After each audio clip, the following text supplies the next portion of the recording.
দারুণ শ্রদ্ধা, অনেক ভালো লাগার সাথে স্বাগত জানাচ্ছি বাংলা বছরের প্রথম দিন, এবং লাকিলি আপনাকে সাথে নিয়ে আমরা প্রথম দিনের অনুষ্ঠান করতে যাচ্ছি। অনুভূতি কেমন? পুরো এক্সাইটিং আর একটু নার্ভাসও। নার্ভাস কেন? পুরো আমি মেন্টালি একটু সিক, এই জন্য। আর পুরো মার কথা অনেক মনে পড়তেছে। মানে আসার সময় মা বলছিল তুই কোথায় যাস কোথায় যাস। ঢাকা সচরাচর আসা হয় না, ফার্স্ট আর কি গুলশানের দিকে। এমনি দু একবার আসছি, কিন্তু এটা অন্যরকম এক অনুভূতি। পুরো প্রথমে আপনাকে জানাই আসসালামু আলাইকুম। ওয়ালাইকুম আসসালাম। গুরু, আমি আপনার এই শোটা গত প্রায় 11 বছর যাবৎ শুনি। আপনি যখন অন্য একটি চ্যানেলে ছিলেন, আপনি আমার কাছে অনেক একজন শ্রদ্ধাভাজন বড় ভাই। আমি আপনাকে সালাম করতে চাই গুরু। না, সালাম লাগবে না, যে মন থেকে বলেছো অলরেডি আমি সেটা গ্রহণ করলাম। আর ভাইয়ের সামনে যাকে তুমি অনেক শ্রদ্ধা করো, যাকে ভালোবাসো, মনে হয় যে মানুষটা থাকলে আমি নিরাপদ, সেই জায়গাতে তুমি আসো। সো টেনশনের কোনো কারণ নাই, দুশ্চিন্তার কোনো কারণ নাই। তোমাকে আমি কথা দিচ্ছি, আজকের অনুষ্ঠানের পরে অন্য এক মানুষ হয়ে তুমি স্টুডিও থেকে বের হবে, দ্যাটস ফর শিওর। রমজানের পবিত্রতম মাসে, বছরের প্রথম দিনে এই শুভকামনা তোমার জন্য, এবং আমি গ্যারেন্টি দিয়ে বলছি আজকের অনুষ্ঠান শেষে অন্য এক মানুষ হয়ে তুমি স্টুডিও থেকে বের হবে। ওকে, শুরু করি তোমার জীবনের কথা। শুরু থেকে যদি একটু বলো আমাদেরকে। গুরু, আমার বাসা মানিকগঞ্জ জেলা সাভারের। আমরা যদিও মানিকগঞ্জ জেলা, সাভারের সাথেই আমাদের বাসা। এজন্য নিজেকে আল্লাহকে মনে করি মাঝে মধ্যে, যে ঢাকা জেলার কাছে আমরা, অথচ আমরা পড়ছি মানিকগঞ্জ। মানে চাকরি বাকরি যে প্রত্যেকটা ক্ষেত্রে আমরা পিছিয়ে, বিশেষ করে মানিকগঞ্জ জেলা পড়ার জন্য। আর আমার যে আজকের হিস্ট্রি, এটার সাথে মানিকগঞ্জ জেলা জড়িত থাকার জন্য অনেকটাই রিলেটিভ জড়িত। মানে মানিকগঞ্জ দায়ী, ঢাকা হলে এই ঘটনাগুলো তো এরকম অন্যরকম হতে পারত। ঢাকা জেলা হলে হয়তো বা এরকম হতো না। গুরু, আমি প্রথমেই একটা মেয়েকে পছন্দ করি 2014, যখন আমি কলেজ লাইফে পড়াশোনা করি। টেনশন নাই। কি নাম তোমার? মোহাম্মদ হাসান মিন্টু। নিকনেম কি মিন্টু? হ্যাঁ, নিকনেম মিন্টু। আচ্ছা মিন্টু, কোনো টেনশন নাই।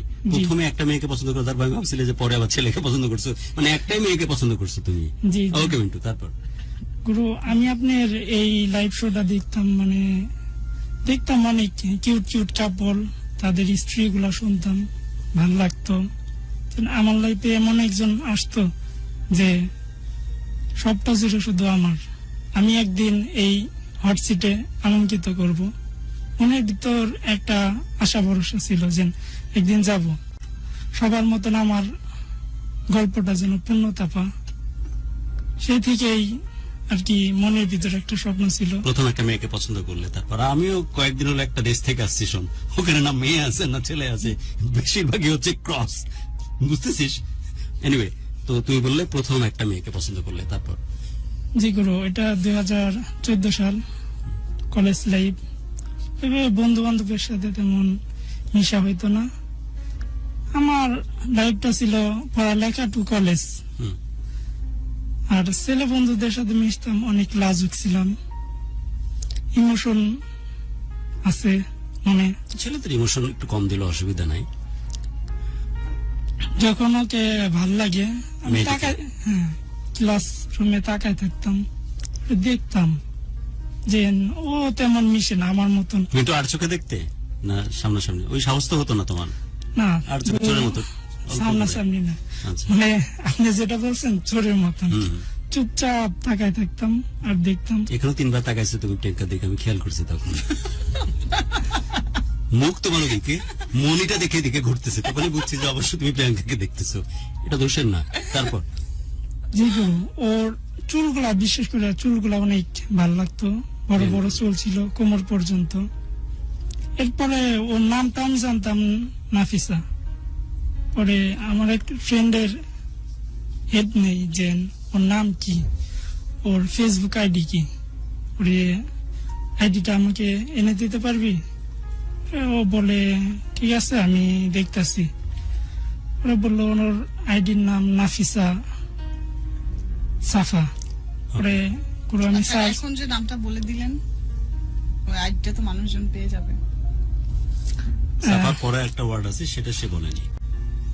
না, সাফার পরে কবির নাই, নাফিসা সাফা আরেকটা ওয়ার্ড আছে সেটা বলেনি, সো পাবে না। তারপর জি গুরু, এরপরে আমি সার্চ দেই, তারপরে ওরে মেসেজ দিই, হাই হ্যালোতে থেকে শুরু। এরপর আস্তে আস্তে ওর সাথে গভীর মানে আমার কথাবার্তা চলতে থাকে। ও জাস্ট আমাকে ফ্রেন্ডলি নিচ্ছিল, কিন্তু আমার মনে প্রাণে তো ও অন্য একটা জেন পছন্দের মানুষ। অনেকে টেক্সট করতেছেন, প্লিজ টেক্সট করতে থাকুন, লাইক দিন এবং বেশি বেশি করে আমাদের প্রোগ্রামটি শেয়ার করুন। প্রিয়াঙ্কার প্রশংসা অবারিতভাবে চলতেই আছে, ফাটাফাটি লাগতেছে প্রিয়াঙ্কাকে। ভাইয়ের মাস্কটা খুলুন, এই কথাটা অনেকেই লিখতেছেন। মাস্ক বাজারে খুলতো, কিন্তু আমি ঢোকার সময় দুইবার হাঁচি মারছি, সেই থেকে সে ভয়ে আছে, মাস্ক আর খোলেনি। গুরু ভালোবাসে এই কথাটা জানিয়েছেন, সবাইকে অনেক কৃতজ্ঞতা। রিমা হোসেন লিখেছেন যে সব ঠিক আছে, আমাকে পান্তা খাওয়ার দাওয়াত করলেন না।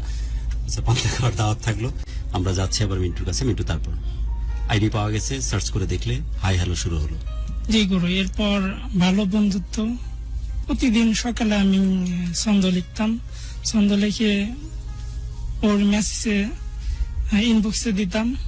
ওকে নিয়ে কবিতা লিখতে জি দু একটা মনে আছে, দু এক লাইন? গুরু এখন মনে নাই। আর আচ্ছা, অসুবিধা নাই। ওই তারপর সকালবেলা গুড মর্নিং, বিকালে গুড নাইট, রাতে গুড নাইট, এভাবেই আমাদের চলতেছিল কথা। এই তিনটা দিয়ে জি আমার সাথে আর কি সবসময় কথা হইতো, ওর একটা অভ্যাসে পরিণত হলো কথাটা কন্টিনিউ। এরপর এক পর্যায়ে তো আমি ওকে জানাই যে তোমাকে আমার ভালো লাগে।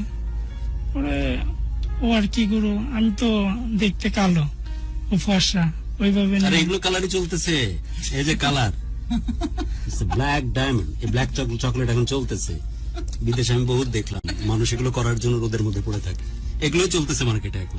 মিন্টু, তারপর গুরু পরে ও বললো যে দেখো আমি তোমার ফ্রেন্ডলি নিচ্ছি, আমি তোমাকে ওইভাবে ভাবি নাই। পরে যাই হোক গুরু, আমি কলেজে ওর সাথে দেখা করি। দেখা করার পর ওই আমার সামনে আর কি আসার কোনো চেষ্টা করতো না, এড়িয়ে চলতো, অ্যাভয়েড করতো। পরে যাই হোক গুরু, আমি ওর সামনে যাই, কি পিস পিস যাই। পরে পিস পিস যাই, আমাদের কলেজ ছিল সাভার কলেজ।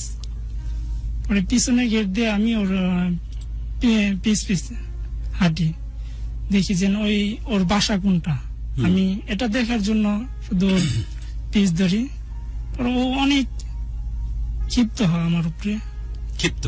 হ্যাঁ জি, ক্ষিপ্ত, রাগান্বিত। পরে একটা পর্যায়ে ওই কোথায় যেন গুরু হারাই ফেলি ওকে। এরপরে আমি বাসায় চলে আসি। এরপর রাতে দেখি দিই ফেসবুকে ঢুকি, পরে দেখি আমার আইডিটা ও ব্লক করে দিছে। তখন ইমোশন ছিল মনের ভিতর। পরে দেখলাম ব্লক, আমি অনেকটাই আর কি কান্না জড়িত। পরে আমার বন্ধু নিপাকে বললাম, দেখ ও আমার সাথে এরকম করলো কেন? তো জানতো আমি কোন ধরনের ছেলে, কোনো বাজে অভ্যাস নাই, স্মোকিং করি না, বাজে কোনো নেশা নাই। যে এখন তো সচরাচর মানুষ একজন গার্লফ্রেন্ড থাকতে আরো দু একজন ধরে, আমারও অভ্যাস নাই। উল্টাটা হচ্ছে যে একটা বয়ফ্রেন্ড থাকতে 6টাও ধরতেছে। জি, ফেসবুকে দেখলাম একজন এই 6টা ধরে। ফেসবুকে গরম হয়ে আছে জায়গাটা, করছেটা কি বেটা?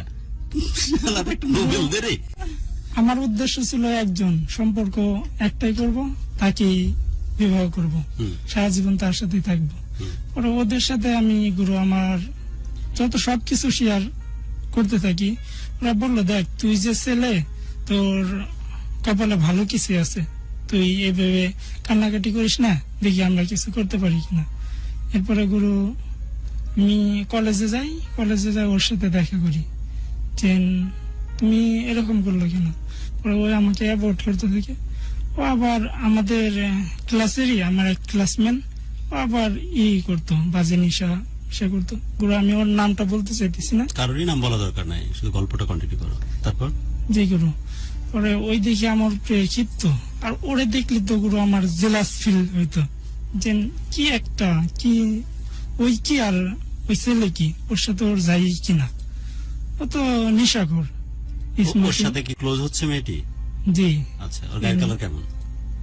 গায়ের কালার গুরু আমার থেকে একটু হোয়াইট, মানে ফর্সা।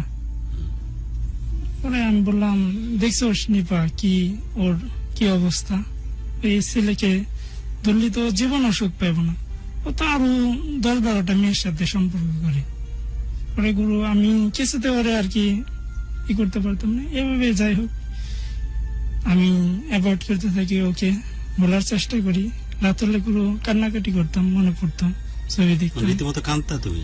জি। এরপর গুরু আস্তে আস্তে আমি ওইখান থেকে বের হওয়ার চেষ্টা করি। এখান থেকে বের হওয়ার জন্য আমার যে বর্তমানে গুরু, আমি কি বলবো যে এখন যে আমার মানে সেকেন্ড বললে ভুল হবে, ওইটি আমার জীবন ফার্স্ট লাভ, মানে ওইটা তো গুরু একটা ফার্স্ট ছিল না। সেকেন্ড বললে কেমন একটু 2 নম্বরই টাইপ শোনায়। মানে এই প্রথম একটা সত্যিকারের মেয়ের সাথে তোমার জি, সম্পর্ক হলো, ওর সত্যি। সাথে গল্প শেষ। যে ওর সাথে গল্প Okay, শেষ। হুম। এখন ও আমাকে বললো যে ওর সাথে আমি শেয়ার করতাম গুরু, যে দেখো আমার একটা মেয়ের সাথে এভাবেই ছিল। যার সাথে আমি- শেয়ার করতে তার সাথে সম্পর্ক ডেভেলপ হলো পরে, হ্যাঁ, তাই তো? জি, গুরু। আচ্ছা, ওর সাথে সম্পর্ক শুরু হলো, এবার বলো। গুরু ওরে আমি বলতাম যে দেখো আমার এইভাবে একটা সম্পর্ক ছিল, ওই মেয়েটা আমাকে যে সম্পর্ক না আমি পছন্দ করতাম, ও আমাকে এরকমই করছে। তো দেখেন আপনার জীবনে হয়তো বা ভালো কিছু আছে, ভালো কেউ আসবে। গুরু আমি আবার ফেসবুকে আর কি স্ট্রিতে, ওই আপনি মেসেঞ্জার স্ট্রিতে অনেক রোমান্টিকই দিতাম, পোস্ট করতাম। হুম হুম। আমার বর্তমান যে আমার ওয়াইফ, সে এখন গার্লফ্রেন্ড, যাই হোক। জি গার্লফ্রেন্ড, ও হুম।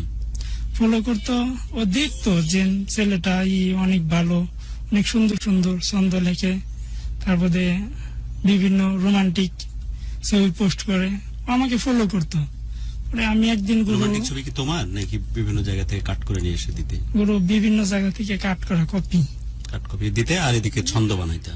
জি জি পিছনে কের উদ্দেশ্য ছিল কেউ যদি ইমপ্রেসড হয়ে তোমাকে নক করে, এরকম কিছু? গুরু মনের ভিতর তো একটা ছিল, এটা ছিল। ফিলিংস ছিল হুম।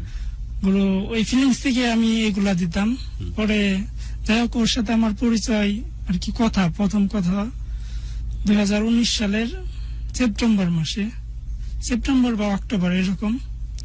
তখন ওইতে হাই হ্যালো দিত, ওইতে প্রথম দিচ্ছে, পরে আমিও দিলাম হ্যালো, হ্যাঁ কেমন আছেন, হ্যাঁ ভালো। গুরু এইভাবে আস্তে আস্তে কন্টিনিউ হইতো। তখন গুরু আমার অনার্সের সেকেন্ড ইয়ারের পরীক্ষা চলতেছিল অক্টোবর মাসে। পরে দেখতাম ও অনেকটাই কেয়ারিং। ওর নামটা বলি আমি, ওর নাম মারিয়া ফ্রিনমিম। পরে এভাবে কথাবার্তা চলতেছিল। পরে গুরু একটা সময় অভ্যাসে পরিণত হলো, যে রাত 1টা পর্যন্ত ও বলতো যে আপনি যে আমার সাথে এভাবে কথা বলতেছেন, ভাবি তো আপনার কি লাইবে, রাত 2টা পর্যন্ত জাগতেছেন। পরে আমি বললাম যে ভাবি থাকলে তো আসবে, ভাবি তো নাই, ভাবি পাবো কোথা থেকে। গুরু তখন আমার পরীক্ষা কম, পরে বললো যে আপনি পড়াশোনা বাদ দেয় এগুলা করতেছেন, এর থেকে পড়াশোনা করেন, ভালো হবে, কাজে দেবে। পরে গুরু দেখতাম কেয়ারিং, আমি গুরু ধামরাই যেতাম পরীক্ষা দিতে। গুরু বাসে আসতাম, পরে বললো আপনার পরীক্ষা কেমন হয়েছে, কি কি এইসব দিলেন। খোঁজ খবর নিতে না? জি খোঁজ খবর নিত কন্টিনিউ। আপনার কিন্তু এই যে কোনো মেয়ের সাথে সম্পর্ক হলে এটা একটা অভ্যাসে পরিণত হচ্ছে, খেয়াল করছেন? ফার্স্ট টাইম যে মেয়েটির সাথে দেখা হয়েছিল, good morning, good night and good evening, ওইটাও কিন্তু অভ্যাসে পরিণত হয়েছিল, রাইট? জি এই গুরু মেয়েটার সাথে হাই হ্যালো দিয়ে যেটা হলো, একটা পর্যন্ত কথা বলা, এটাও অভ্যাসে পরিণত হলো। এই ফোনেই থাকলেন নাকি সাক্ষাতে গেলেন? প্রথম সাক্ষাৎ কোথায়? এটা সাক্ষাৎ অনেক পরে, পুরো আস্তে আস্তে আমি বলতেছি। ওই সময়টাই নাই, এটা একটু প্রবলেম, বাট ফার্স্ট সাক্ষাৎটা কোথায় হলো? গুরু আমাদের এভাবে চলতেছিল কথা। চললো। পুরো এর ভিতর 2020 সালে হুম। আমি একটা জব করতাম, মানে স্কুলে, জাপানি স্কুল, মানে বিশ্ব সাহিত্য কেন্দ্র এটা পরিচালনা করতো। ওকে। পরে আমার যেহেতু তুমি কি করো, পরে আমি বললাম যে আমি একটা স্কুলের টিচার। ওরা বললো এর থেকে ভালো কিছু করতে পারেন না। পরে গুরু আমি এভাবে কন্টিনিউ 1 মাস কথা চলতেছিল। পরে আমি ওকে প্রপোজ করি। পরে ওই বলে যে দেখেন আমার দ্বারা এই সম্পর্ক সম্ভব না, যদি আপনি সম্পর্ক করতে চান তাহলে আমাকে বিবাহ করেন, আমার আব্বুকে দেন, প্রপোজাল দেন, তাহলে আমি রাজি আছি। মানে আমার ফ্যামিলি একটু কনজারভেটিভ। পরে গুরু আমি ওর ছবি তো আগেই দেখছি, মানে ছবি দেখে দেখতাম গুরু ও চেকন ছিল, অনেক চেকন ছিল, চুলগুলা অনেক লম্বা। চুল দেখে বেশি পছন্দ জি, হয়েছে। চুল আর চোখ দেখে পছন্দ হলো। পরে গুরু আমি ওকে প্রপোজ করি 2 মাস পর। চোখ আর চুলের জন্য? জি। পরে বললো দেখেন এইভাবে দেখেন না, তখন তুমি করে বলে, মানে ক্লোজ ফ্রেন্ড হয়ে গেছে আমরা। পরে বললো যে তুমি যদি পারো আমার আব্বুকে বলো, তাহলে আমি রাজি আছি। পরে গুরু আমি ওকে যেভাবে কনভিন্স করি, পরে ও রাজি হওয়া। পরে গুরু এইভাবে চলতেছিল। গুরু এরপরে আসলো করোনা, মানে আমাকে কেয়ারিং করতো অনেক। দেখো তুমি বাইরে যাইবা না, বাইরে গেলে মাস্ক খুলবা না। জি, মাস্ক যে খুলবো না বলছে, ওইটা থেকে গেছে মনে হয় ব্রেনে আপনার। জি, গুরু অনেক কেয়ারিং ছিল। গুরু অনেক কেয়ারিং ছিল। কমেন্টে লিখছেন মাস্কটা খোলার জন্য, কিন্তু ওই যে মেয়ে বলে দিয়েছে মাস্ক। কথাটা ক্লিয়ার শুনতে পাচ্ছেন না, একটু এখানে মাইক্রোফোনের কাছে এসে এরকম ওই যে বলছে মাস্ক খুলো না, আর জন্য আর খুলেনি, অসুবিধা নেই। তারপর গুরু অনেকটাই সচেতন ছিল, ও কেয়ারিং ছিল। পরে ওরা বললো যে তুমি ই করো, একটা ভালো জব নেওয়ার চেষ্টা করো। পরে এভাবে রাত গুরু আমরা 11টার সময় আর কি চুরি করে কথা বলতাম, হোয়াটসঅ্যাপে কথা বলতাম। এভাবে গুরু আমি যে ছেলে নাকি 1 মিনিটও কারোর সাথে কথা বলতে পারতাম না, ওর সাথে আমার রাত দিন সবসময় কথা হইতো। সবসময় আমি কাজের ভিতরে ওরে টেক্সট করতাম। ও বললো যে দেখো এখন তুমি কি চাইতেছো, যে করোনা, এই করোনার মধ্যে তো ভালো জব হইব না, আর তুমি তো পড়াশোনা শেষ হয় নাই, ভালো কিছু করার চেষ্টা করো। এর ভিতর আমি বলি যে তোমার সাথে আমি দেখা করবো। যখন একটু সরকার করোনার এটা কমতেছিল, তখন সবকিছু আবার একটু ক্লিয়ার করে দিল। তখন আমি বললাম দেখো আমি তোমার সাথে দেখা করবো। প্রথম দেখা না? জি, দেখো 2000 সনের দিকে ব্রেনে চাপ দাও দরকার নেই। প্রথম দেখা সাক্ষাতে, ওকে, সেপ্টেম্বরের দিকে প্রথম ওর সাথে দেখা করলো। ও বলে না, কোনোভাবেই সম্ভব না, আমাকে বাসা থেকে কোনোভাবেই এলাও করে না, বেরোতে দিবে না। হ্যাঁ, বের হতে দিবে না। পহেলা বৈশাখের আরেক দফায় শুভেচ্ছা, প্রচুর কমেন্টস করছে, সেটা তো দেখতেই পাচ্ছি। এই এক্স্যাক্টলি এই মুহূর্তে শিশির ভেজা কেউ একজন লিখেছেন, গুরু কেমন আছেন? ভালো আছি আপু, ওনার গল্প শুনছি। আর গুরু আমি অনেক পুরাতন ভক্ত, জানিয়েছেন রাশেদ। এবং সেই সাথে আমি এটাও জানিয়ে রাখি, মিন্টু মিনিমাম 1,33,526 বার গুরু বলে সম্বোধন করেছে, এবং গুরুটা দরদ দিয়ে বলতেছে, যেন 1 আলিফ 2 আলিফ টান দিয়ে গুরু গুরু করতেছে। অনেকে টেক্সট লেখার সময় গুরুর জায়গায় রস্যকার হারিয়ে দিচ্ছেন, তখন আমি একটু সম্পর্কের বেড়াজালে পড়তেছি। আমরা গল্পের শেষের দিকে আস্তে আস্তে চলে যাচ্ছি। বলছিলে যে প্রথম দেখা, রাইট? প্রথম জায়গা থেকে শেষের গল্পতে যাব। ফার্স্ট দেখার একদম সরাসরি যদি দেখাতে চলে যাও। ওকে, প্রথম দেখাই হয়েছে কি, আমি লেট করে গেছি, মোটামুটি ওকে 30 মিনিট দাঁড় করে রাখছিলাম। ও বললো যে এটা তুমি কোনো কাজ করছো? আমি একটা মেয়ে সিটি সেন্টারের সামনে, সবার সামনে আমি দাঁড়ায় আছি, তোমার আসার নাম নাই। আমি ওরা প্রথম দেখে আর কি, এত ফর্সা ছিল, অনেকটাই ফর্সা। একটা ব্যাপার তোমার কাছে, মানে দেখে প্রথম ওটাই চোখে পড়লো, ফর্সা। জি, অনেক ফর্সা। পরে বললো চলো উপরে চলো। পরে আমি ওর অনুমতি নিয়ে বললাম যে তোমার হাত ধরি। পরে বললো হ্যাঁ ধরো। প্রথম সাক্ষাতে? জি। এটা তুমিও কম যাও না, যতই সহজ সরল আর একটু বোকা বোকা লাগো। তারপর আমি গল্পটা গুছায় বলতে পারি না, অসুবিধা নাই, গুছানো লাগবে না। প্রথম সাক্ষাতে টান মারছো, গুরু তোমার হাতটা ধরতে পারি বলে হাতটা ধরলাম। গুরু অনেকটা রোমান্টিকই ছিল। তারপর উপরের দিকে যাচ্ছ হাত ধরে, তারপর উপরের দিকে বলতে সিঁড়িতে মানে উপরে না গুরু লিফটে। লিফটে হ্যাঁ, পরে বললো হ্যাঁ ধরো। পরে গুরু যাই বসলাম দুইজনে 2 সিটে। পরে আমি বললাম আমি তোমার পাশে বসতে পারি। ওর সবটা অনুমতি, ওর অনুমতি নিয়ে ফার্স্ট দেখা। জি, পরে বললো হ্যাঁ বসো, বসবো না কেন? পরে আমি বললাম আমি তো তোমাকে দেখে অবাক হয়ে গেছি, আমি যেটা একসেপ্ট করছিলাম তুমি তার থেকে অনেক সুন্দরী, অনেক সুন্দরী। আর তোমার সাথে তো আমার যায় না, দেখো আমার গায়ের রং কালার কি। পরে বললো দেখো আমি তো ওইসব দেখিনি, আমি তোমার মনটা দেখছি। এত কিছু যদি দেখতাম তাহলে তোমার সাথে আমি সম্পর্কে যেতাম। যারা মুখে বলে তাই, এগুলো চলতেছে এখন। কবার বলবো তোমারে, গোটা পৃথিবীতে এখন এগুলো চলতেছে, ডার্ক চকলেট যেগুলো। এরপরে গুরু আমরা খাবার অর্ডার দিই। পরে খাইয়ে দেওয়ার জন্য অনুমতি। জি, বলো। পরে দুইটা প্লেট। পরে আমি বললাম একটা প্লেটে থাকবে, একটা প্লেটই থাক। পরে বললো আচ্ছা ঠিক আছে। পরে গুরু আমি ফার্স্ট কোনো মেয়েকে আর কি খাওয়াই দিতেছিলাম। পরে আমি ওর মুখের খাবার আমি খেতেছি, ও আমারটা খেতেছে। মোটামুটি ভালোই অন্য একটা ফিলিংস। পরে গুরু এভাবেই আসতেছিলাম। খাবারের কিন্তু টেস্ট বদলায় যায়। জি, এরপর গুরু শেষ হলো। মোটামুটি আমরা 4 ঘন্টা এখানে সময় কাটাইছিলাম। রেস্টুরেন্টে জি। ওরা বসতে দিল আপনাদেরকে 4 ঘন্টা? দফায় দফায় কি খাবার অর্ডার করছিলেন? ওর পরিচিত ছিল স্পেসটা। আচ্ছা, 4 ঘন্টা ধরে ওখানে জি, তারপর আর যে নাকি ছিল ওই ওয়েটার, ওকে কিছু টাকা ধরাই দিছিলাম। বাহ, পরে বললো ভাইয়া আবার আসবেন। তারপর পরে গুরু এখন আমি তো ছিলাম না, তোমরাই ছিল, বলো তারপর।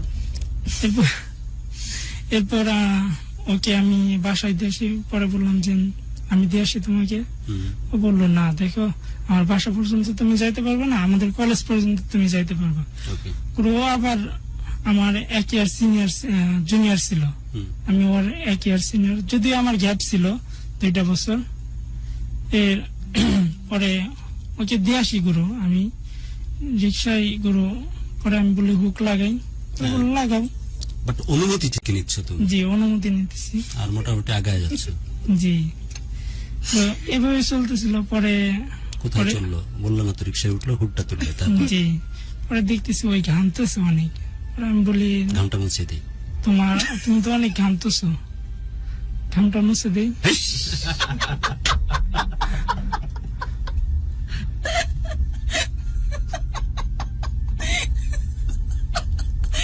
আপনি গাম গুরু গুরু করছে, আমি তো ছিলাম তাহলে পাশে। ও প্রত্যেকটা কথার মধ্যে আমাকে কমন নিচ্ছে, আমি তো ছিলাম অদৃশ্য ওদের পাশে। তারপর গাম মুছাই দিলি, মিন্টু আগে যা। হুড তো তুলছিস তুই রোদ থেকে বাঁচার জন্য না কিসের জন্য বুঝছি। তারপর বল। এরপরে হাত ধরে ওকে নামাই দিলাম যে যাও তুমি এখন যাও, আমি যাই বাসায় যাই। পরে আস্তে আস্তে আমি বাসার দিকে চলে আসলাম। এরপর রাতে কথা হলো যে কেমন ফিলিংস হয়েছে তোমার, তুমি কি অবাক হয়েছো? ওরা বললো যে দেখো আমার বাসা সবাই ফর্সা, তোমার গায়ের রংটা একটু সমস্যা, এটা আমি ম্যানেজ করে নিব। আমি ওকে প্রথম থেকেই রং কেমন সমস্যা হয়, এগুলোই চলতেছে এখন এই কালার। তারপর ওকে আমি প্রথম থেকে আর কি বলতাম দেখো যদি তুমি না পারো মানে ম্যানেজ মানে কি রং নিয়ে কথা হচ্ছে? হ্যাঁ জি গুরু, তুমি যদি না পারো তাহলে আমার সাথে আর আগাও না, যা হয়েছে আমাদের হয়েছে। সত্যি করে বলতো প্রিয়াঙ্কা, ছেলেদেরকে একটু বেশি ফর্সা হলে বোকা বোকা লাগে না? মানে কত সময় নিচ্ছে ব্যাপারটা, ওর মনের মধ্যে রাজকুমারের যে চেহারা সেটা ফর্সাই না না না না কিছু মানে না। আমাকে সবকে বলে এই মার্কেটে কি এগুলো চলতেছে না এখন, এই কালারটা মার্কেটে এটা ডিমান্ড না রাইট? মার্কেট না অবশ্যই চলছে, অবশ্যই চলছে, কিন্তু যারা ফর্সা ভাইয়ারা আছেন তারা হয়তো বা মাইন্ড করতে পারেন। আমরা জেরাসি থেকে বলতেছি, তোমরা আসলেই সুন্দর ভাই। হ্যাঁ মিন্টু, তারপর কালার নিয়ে কথা হচ্ছে, এরপর বিয়ের দিকে আগাচ্ছে। তারপর ওকে বললাম যে দেখো তুমি যদি না পারো তাহলে আগে থেকেই করো, কারণ আমি ওই ধরনের ছেলে না যে আমি তুমি যদি হট করে মানা করে দাও আমি কিন্তু নিজে থেকে পারবো না নিজেকে কন্ট্রোল করতে। আমি অনেকটা ইমোশনাল সাথে বাস্তববাদী। যেটা হয়েছে হয়েছে, তুমি যদি না পারো, ওরা বললো ধর তুমি এসব নিয়ে চিন্তা করো না, তো আমি ঠিকই ম্যানেজ করে নেবো। ওকে, আর তুমি গল্পটা বাজে একটু সামনের দিকে প্রোগ্রেস করি, সময় শেষের দিকে আর যাচ্ছে। তুমি বাজে কোনো চিন্তা ইনফ্যাক্ট করো না। আজকে রোজার মধ্যে যেহেতু আমরা প্রোগ্রাম করতেছি, খুব আর্লি কিন্তু প্রোগ্রামটা শেষ করে দিব। যারা আমাদের সাথে আছে অনেক কৃতজ্ঞতা, আরো বেশি বেশি করে শেয়ার করে আমাদের সাথে কানেক্টেড থাকো, লাইক করো, কমেন্টস করো, প্রচুর কমেন্টস আসতেই আছে। আব্দুল্লাহ আল মামুন লিখেছেন, শাহরিয়ারকে ও মেনশন করেছেন তিনি। আপু হাসি দেন, হাস্যোজ্জ্বল মুখ প্রিয়াঙ্কা দেখতে চাচ্ছে নাসিম খান, এবং আই নিড এ গার্লফ্রেন্ড জানিয়েছে আশরাফুল ইসলাম। গার্লফ্রেন্ড সাপ্লাই দেওয়া হয় এমন ভাববার কোনো কারণ নাই, only colour matters in their story, বারবার লিখেছেন আফরিনা আনম। না, কালার কখনোই ম্যাটার হতে পারে না, বাট কথা প্রসঙ্গে কালার প্রসঙ্গগুলো আসতেছিল। তারপর এভাবেই আমাদের কন্টিনিউ চলতেছিল। তারপর আবার আমি 3 মাস পর ওকে বলেছিলাম, দেখো আমি দেখা করুন হুম তোমার সাথে। তখন ওর জন্মদিন গুরু, হুম জন্মদিন। পরে বললো করোনার সময় এখন তো বের হওয়া ডিফিকাল্ট, করোনা করে দেখা করবে তাই বলছে। ও আচ্ছা, করোনার সময়। হ্যাঁ করোনার Okay, সময়, করোনার সময়। এখন তো অসম্ভব। পরে আমি বললাম দেখো তোমার জন্মদিন আরো অনেকটা গ্যাপ হয়ে গেছে, তুমি যেভাবে হোক দেখা করো। পরে বললো আচ্ছা আমি দেখি পারি কিনা। মানে ওর আব্বু আম্মু এতটাই ওকে সবসময় গার্ডে রাখে। পরে কি দেখা হলো ফাইনালি? গার্ডে রাখতো। দেখা হলো কি পরে? হ্যাঁ, পরে ওই মানে আমাদের মাঝে এটা নিয়ে ঝগড়া হইতো যে আমি পারবো না, তারপরে তুমি দেখা করতে চাইতেছো। দেখি দেখা হলো। জি, এবার পারমিশন নিয়ে কি কি করলা? গতবার যেমন ঘাম মুছিয়েছিলে, খাবার শেয়ার করেছিলে, হাত ধরেছিলে, এবার পারমিশন তো নেও। পারমিশন ছাড়া তুমি তো এরকম ছেলে না। কি কি করলা সাক্ষাতে? গুরু এরপরে আমরা দেখা করলাম একই জায়গায়। হুম, একই সেফ জায়গায়। তো দেখি। ওর জন্য আমি চুড়ি, আংটি, সাথে আপনার কানের দুল, আরো কিছু গিফট করি। হুম, পরে ও দেখে তো অনেকটাই খুশি। হুম। পরে আমি বললাম দেখো আমি তোমাকে হাক করতে চাই। এই তো কেন যেন ব্রেনে এটা ঘুরতেছিল আমার।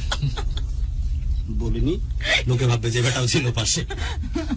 আচ্ছা, পরে তোমার লো পাগলামি, আমাকে দেখলেই তোমার পাগলামি বাইরে যা, তুমি দেখতেছো না মানুষ।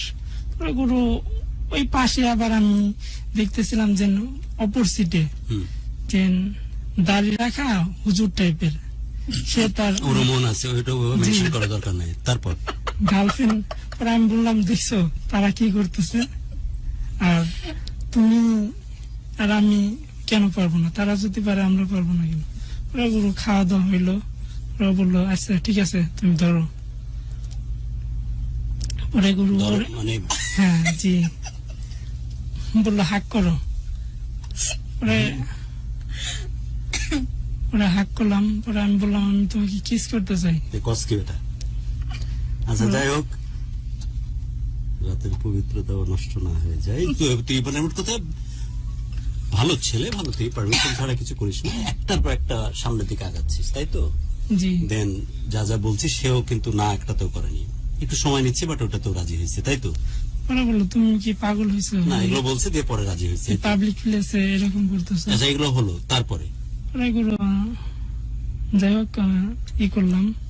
পরে করলে, হ্যাঁ। জি, এরপরে ওগুলো লিফটে আসলাম, আর কি সুযোগ খুঁজতেছিলাম যে কখন লিফট দুজন উঠতে পারবো। হুম। পরে এগুলো দুজনে গেলাম। পরে ততক্ষণ পর্যন্ত বাইরেই ছিলি যে দুইজন যেন। জি জি মানে ওয়েট করতেছিলাম কয়েক মিনিট। আচ্ছা, 5-10 এই মিনিট। লিফটের বর্ণনাটা আমরা শুনবো না, এই যে ক্যামেরাতে যেমন ঝিঝি ঝিঝি দেখায় ওরকম ভাবে আমরা ধরে নিলাম, কারণ যেহেতু তুই মকা তালাশে আছিস সেজন্য লিফটের গল্পে যাচ্ছি না। লিফট থেকে নামলি, দিনের আলোতে আয়, অনেক লোক, মাঝখানে তোরা দুজন, এবার বল। গুরু এরপর বহুত জ্যাম, হাত ধরারও সুযোগ নাই, তারপর থেকে বল। না গুরু হাত ধরে একদম যেভাবে আর কি নাটক সিনেমায় হাত ধরে, আচ্ছা, ওইভাবে গেলি। জি ওইভাবে। এবার শেষের দিকে, তারপর তো এইভাবে সম্পর্কটা চলতেছে, রাইট মিন্টু? তারপর জি। কোন দিকে যাচ্ছে সম্পর্কটা? গুরু এরপর 21 সালে ওর প্রথম আর কি বিবাহের একটাই আসে। হুম, ও আমাকে আর কি ভিডিও কলে এমনি কথা বলতো, আমি অন্যদের বাসায় আর কি থাকতাম, তখন হুম। প্রাইভেট পড়াইতাম। আচ্ছা, প্রাইভেট পড়াতে। এভাবে আমি একটু জানিয়ে রাখি যে আমাদের অনুষ্ঠান শেষের দিকে চলে যাচ্ছে আস্তে আস্তে। আমরা বারবার বলছিলাম যে আমরা যেহেতু এমন একটি মহামান্বিত রজনীতে প্রোগ্রামটা নিয়ে কন্টিনিউ করতেছি, প্রাসঙ্গিক ক্রমে কিছু কথা আসছে ঠিকই, বাট আমরা সেই জিনিসগুলোকে প্রাণীধারণযোগ্য না করে তার চিন্তা করি যে অনুষ্ঠান যত তাড়াতাড়ি আমরা শেষের দিকে নিয়ে যেতে পারি। আর দেখি কোনো সুরে বাঁশি বাজছে কিনা, শেষ পর্যন্ত নাকি কোনো অসুরও ব্যাপার আছে, সেগুলোকে রিপেয়ার করতে পারি কিনা। কিন্তু শেষের দিকে 21 তারিখে বিয়ের কথা, 21 সালে এসে বিয়ের প্রসঙ্গ নিয়ে আলোচনা চলতেছে। জি, পুরো ও চাপে থাকতো যে তুমি কিছু করতেছো না কেন। পুরো আমি কিন্তু ওই সময় আর কি অনেক কাজ করতাম, মানে এখন পুরো ও ভিডিও কলে একদিন দেখলো যে না আমার বাসায় টিনের ঘর, পরে বললো যে তোমার বাসায় টিনের ঘর। আমি তো কনফিউজড, আমি অ্যাকসেপ্ট করছিলাম তোমার বাসায় বিল্ডিং হয়তোবা। আর তাই আশা করছিল, এক তো গায়ের কালার একটু চাপা তোমার, তার মধ্যে আবার টিনের বাসা, এই দুইটা তার মনের মধ্যে ঝামেলা তৈরি করলো। ও আশা করছিল যে বিল্ডিং আলা বাড়ি হবে, যদিও দেখা যাচ্ছে যে লোনের বাড়ি, কিন্তু বিল্ডিং আলা হলে তার জন্য সহজ হতো। তারপর জি গুরু, তখন আমি বললাম তুমি কি বাড়ির সাথে সম্পর্ক করছো না আমার সাথে? সম্পর্ক কি বাড়ি গাড়ি দেওয়া হয় নাকি, তুমি এরকম করতেছো? ওরা বললো আমার এইগুলা লাগবে, আমার ফ্যামিলিকে দেখাই দেবো, আমি আমার ফ্যামিলির কাছে কোনোভাবে ছোট হইতে পারবো না, তুমি যে করে হোক একটা বাড়ি করো আর চাকরি করো। গুরু তখন আমি কিন্তু চাকরি করি, চাকরি মোটামুটি 6,000 টাকা পাইতাম, আর এমনি নিজে টিউশনি করাইতাম মোটামুটি। গুরু তখনও হার্ডওয়ার্ক কত প্রকার কি কি আমি করছি গুরু। এখনো আমি দুইটা কাজ একসাথে করি, নিজে একটা বিজনেস করি, সাথে একটা জব করতেছি, এটা বলা হয় নাই গুরু, শুধু এই মেয়েটার জন্য গুরু। ওকে, তারপর গুরু তখন আর কি ওর লাগে আমার ঝগড়া হইতেছিল, তুমি ওই মেয়েকে কি তুমি মিসগাইড করেছিলে কখনো যে তোমার অবস্থা ভালো বা সেই এরকম স্বপ্ন কি দেখাইছিল নাকি না? গুরু আমাদের অবস্থা আলহামদুলিল্লাহ মোটামুটি। মানে ওকে কি বেশি আশা দেখাইছিলে কখনো? না গুরু। আচ্ছা, যাই হোক, তোমার সম্বন্ধে জানলো, জানার পরে সব নিয়ে একটা খুনসুটি চলতেছে, ঝগড়া হচ্ছে, তারপর পরে বললাম তোমার অপেক্ষা করতে হবে যদি বাড়ি চাও। গুরু তখন আমি করলাম কি 3টা গরু কিনলাম নিজেই, মানে ওর স্বপ্ন পূরণ করতে হবে, যেভাবে স্বপ্নটা পূরণ করবো। তখন 3টা গরু নিজেই লালন পালন করতেছিলাম, ওকে বলতাম না এইগুলা যে আমি সব এফোর্ট দিচ্ছ তুমি ওর বাড়ি বানানোর জন্য। তারপর গুরু সাথে আর একটা জব নিলাম স্কুলে থাকা অবস্থায়, প্রাইভেট আর একটা এনজিও জব, সাথে স্কুলের তো কাজ আছেই, মোটামুটি মাস গেলে 20-22 হাজার টাকাই হয়। সাথে গরু 3টা পালতেছিলাম। আমি রাত 2টার সময় আপনার ওই এলাকায় গাজর পাওয়া যায়, মানে নিজে তুলতে যেতাম, মানে কি করে টাকা ইনকাম করা যাও। একটা মেয়েকে ইমপ্রেস করা, রাইট? জি।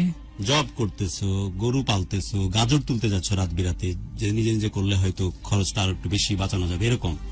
জি। ওকে, সম্ভাব্য সব কাজ করতেছো মেয়েটাকে পাওয়ার জন্য। তারপর জি, এরপর গুরু যাই হোক এটা সলভ হলো যে আচ্ছা ঠিক আছে তুমি করো, আস্তে আস্তে করো।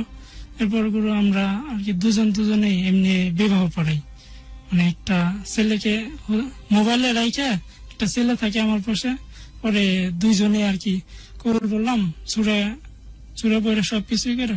এরপর আমরা বুঝতেছো যে গাছকে সাক্ষী রেখে বিয়ের মতো। জি, ওইটা করলাম। সত্যিকারের বিয়ে যেটা বলে সে ফর্মালিটির ভিতর দিয়ে তো তোমরা যাওনি গুরু, এটা অনেক পরে হয়েছে। এটা বলতে থাকো। হ্যাঁ, হলো এটা। তারপর এরপরে আমি বললাম যে তোমার সাথে আমি ঘুরতে যাব, যেহেতু বিয়ে হয়ে গেছে। জি। গুরু বললো যে আচ্ছা ঠিক আছে, আমি দেখতেছি ডেট বের করতে পারি কিনা। পরে গুরু বললো যে আমি গোলাপগ্রামে যাব। আমি যেভাবে আমি বলছি বাসায় বান্ধবীদের সাথে যাব, তুমি হ্যাঁ তুমি না গুরু, রাতে আমি বান্ধবীদের সাথে যাব, আমাকে তো একলা ছাড়বে না, বান্ধবীদের কথা বলে ম্যানেজ করছো এবং গেছো। তারপর পরে গুরু আমার বাইক ছিল, আমি বাইক নিয়ে ওই দিন ওই শাড়ি পরছিল, হলুদ শাড়ি, ওর চুলগুলা ছিল বড়, চুলগুলা আগলা দিছিল, মানে ওকে পরিণত লাগছিল। পরে গুরু আমাকে ধরলো, একদম বাইকের পিছে বসে ধরলো। আমার তো শরীর তখন কাঁপতেছে না, ভালো লাগে। জি, অন্য ধরনের ফিলিংস, আমার নিজের বউ আমাকে ধরছে, মানে ও আমাকে স্বামী হিসেবে নিছিল। ও আমাদের যে অধিকার মানে সব আমাকে দিছিল ও। সে অধিকারের জি আমানত হিসাবে সব করলো। জি জি। এরপরে গুরু আমরা গেলাম গোলাপ গ্রামে। তুমি লজ্জা পাও না এই যে এই গোলাপ গ্রামে এসে মানুষের সামনে তুমি এইভাবে জড়াই ধরে ছবি তুলতেছ? ওকে, আমি বললাম নিজের বউকে এইভাবে সম্পর্কটা চলতে থাকলো। দেন গুরু একের পর এক বিয়ে আসতেছিল, আমাকে চাপ দিতেছিল। পরে আমি বললাম দেখো এখন টাকা পয়সা তো অনেক ব্যাপার স্যাপার একটা বাড়ি করার জন্য, তুমি এভাবে চাপ দিলে কি হবে, তুমি একটু অপেক্ষা করো। পরে গরু এই কোরবানি ঈদে, এই গত বছর কোরবানি ঈদে আমার গরুগুলা বিক্রি হয়। আমার আব্বু আম্মু বলেছেন তুই এসব বাদ দে, এই এত টাকা কই পাবো। পরে আমি বললাম তোমরা টাকা পয়সা চাও না আমাকে চাও। পরে আমি কান্নাকাটি করে আমার বাপ মাকে ইমপ্রেস করছি যে আমি যদি সুখে না থাকি তোমরা এই গাড়ি বাড়ি টাকা পয়সা দেয়। আমাদের গাড়ি আছে, বাড়িও আছে, এখন আলহামদুলিল্লাহ সবই আছে। আমার মেজো ভাই ইনকাম করে, আমি নিজেও এখন মেয়েকে ফাইনালি কনভিন্স করতে পারলে, বাড়িকে রাজি করালে, তাই তো? জি। তারপর ওর চাহিদা ছিল অনেক কিছু, যে আমার গ্যাস লাগবে, আমি সাভারে একটার পর একটা ডিমান্ড চলতেছে। জি, একটার পর একটা ডিমান্ড রাখতেছিল। আমি বললাম দেখো আমি যখন ভালো জব করব আমার তো অনার্স শেষ হয় নাই। ওকে, এগুলো নিয়ে অনেক কথাবার্তা কিন্তু হয়েছে, জি, ওই আলোচনা আমরা না যাই। বিয়েটা কি হলো? ও চিন্তায় থাকতো। পরে গুরু আলহামদুলিল্লাহ সেপ্টেম্বর মাসে আমার বাড়ির কাজ ধরি, কাজের মাঝেও আর কি ও আমার আমরা শুনেছি। আমি বলি বিয়ের কি হলো পরে? বাড়ি ওরে রেডি করলে, সবই করলাম, পরে এরপর মেয়েকে রাজি হলো বিয়েতে? জি গুরু, ও তো রাজি ছিল, ও তো আমার জন্য পাগল ছিল, আমি ওর জন্য যেমন পাগল ও আমার জন্য পাগল। হয়তো আমি গল্পটা সুন্দরভাবে গল্প আর বলতে হবে না, আমরা বুঝেছি। বিয়েটা কিভাবে হলো তারপর? গুরু ওর বাসায় ও বলে যে আমার এরকম একটা ছেলের পছন্দ আছে, আমি ওকে বিবাহ করতে চাই। ওর নানাকে দিয়া বলে। এর আগে গুরু আমার আব্বু মা তার ভাইয়ের সাথে ওকে দেখা করাই ওই রেস্টুরেন্টে, আমরা যেখানে কন্টিনিউ দেখা করতাম।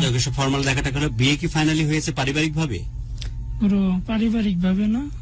কি করেছে? ওর বাসা থেকে রাজি না। তখন পালিয়ে বিয়ে করেছে দুইজনে? ওর নানা বললো যে ওর আব্বুকে যে দেখো মেয়ে যেখানে রাজি তুমি এটা নিয়ে আপত্তি করো না। আর মিম তো সাধারণত ওর চাহিদার কথা বলে না, আগে বলতো তোমাদের যেখানে পছন্দ ওইখানেই বিয়ে দিও। ওকে, তারপর কি পালিয়ে বিয়ে করেছিল দুইজন?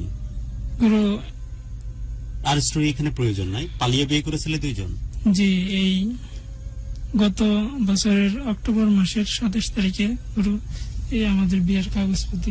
কাগজ এখন দেখছি না আমি। পালিয়ে বিয়ে করেছিল দুইজনে? গুরু ওর এক পরিচিত ভাই ছিল, সাথে আমার বন্ধু বান্ধব ছিল। আমি ওকে আগেও বিয়ের জন্য চাপ দিতাম, দেখো আমরা বিয়ে করে রাখি। কোথায় এসে বিয়ে করেছিল দুইজন? গুরু আমি করছিলাম, একজন উকিল ধরছিলাম, এক বড় ভাই উকিল আনছিল, পরে সে আর কি সবকিছু ব্যবস্থা করে দেয়। জি, গুরু আমাদের বিবাহটা হয়ে যায়, এভাবে চলতেছিল। পরে কাবিননামা তো আমার কাছে ছিল, ও বললো যে তুমি আমাকে কাবিননামা দিতেছো না। ওরা আমি জানতাম ওর বাপের অন্য ধরনের, কাবিননামা যদি দেই জোর করে ডিভোর্স পেপারে সাইন করাবে। তারপর কি হলো? এরপর গুরু 1 মাস পর বাসায় আমার আব্বু আম্মু আবার প্রপোজাল পাঠা, আমরা যেন বিবাহ করছি এটা তারা জানে না, প্রপোজাল পাঠা। তখন ওর আব্বু বললে যে আমি খোঁজ খবর নিছি, ছেলে এনজিওতে কাজ করে, দেওয়া যাবে না, আর ওইদিকের মানুষ নাকি ওরা। অথচ এখন কিন্তু আপনার প্রত্যেকটা গ্রাম হলো শহরের মতন আর কি ডেভেলপ, রাস্তাঘাট। যাই হোক, তারপরে ওরা রাজি না, পরে তোমাদের বিয়ের খবর জানতে পারছে?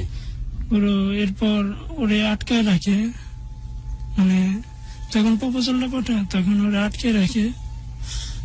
ওর বোন আমাকে ফোন দেয়, আমরা তো প্রতিদিন কথা বলতাম, যে ভাইয়া আপুকে তো আটকে ফেলছে, তখনও জানে না যে আমাদের বিয়ে হয়েছে। আপনি যেভাবে হোক, ওই ওর বোন জানতো অন্তরা, যে ভাইয়া যেভাবে হোক আপনি আপুকে নিয়ে যান, নইলে আপুকে বিয়ে দিয়ে দিবে। আপুর সব গহনা, টাকা পয়সা যা কিছু ছিল, মোবাইল, সবকিছু নিয়ে গেছে। আপনি যেভাবে হোক আপুকে নিয়ে যান। পরে গুরু আমি তো কান্নাকাটি, ওর বান্ধবীদের আমি করি, মেসেজ করি যে তোমরা একটু যাও না, ওইখানে কি হয়েছে দেখো। পরে পরে আমার বাসায় আমি আসি, গুরু আমার অফিস থেকে ছুটি বাদ দিই, কাজ বাদ দিয়ে ছুটি নিয়ে চলে আসি।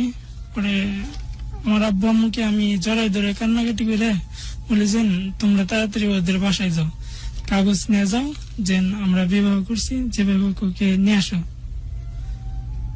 পরে আমার আব্বু আম্মু বলেছেন এই মুহূর্তে কি ওইখানে যাওয়া ঠিক হবে? পরে কয়েকজন নেতার কাছে যাচ্ছেন, ওরা বললো তোমরা অপেক্ষা করো, যে কি হয় দেখো।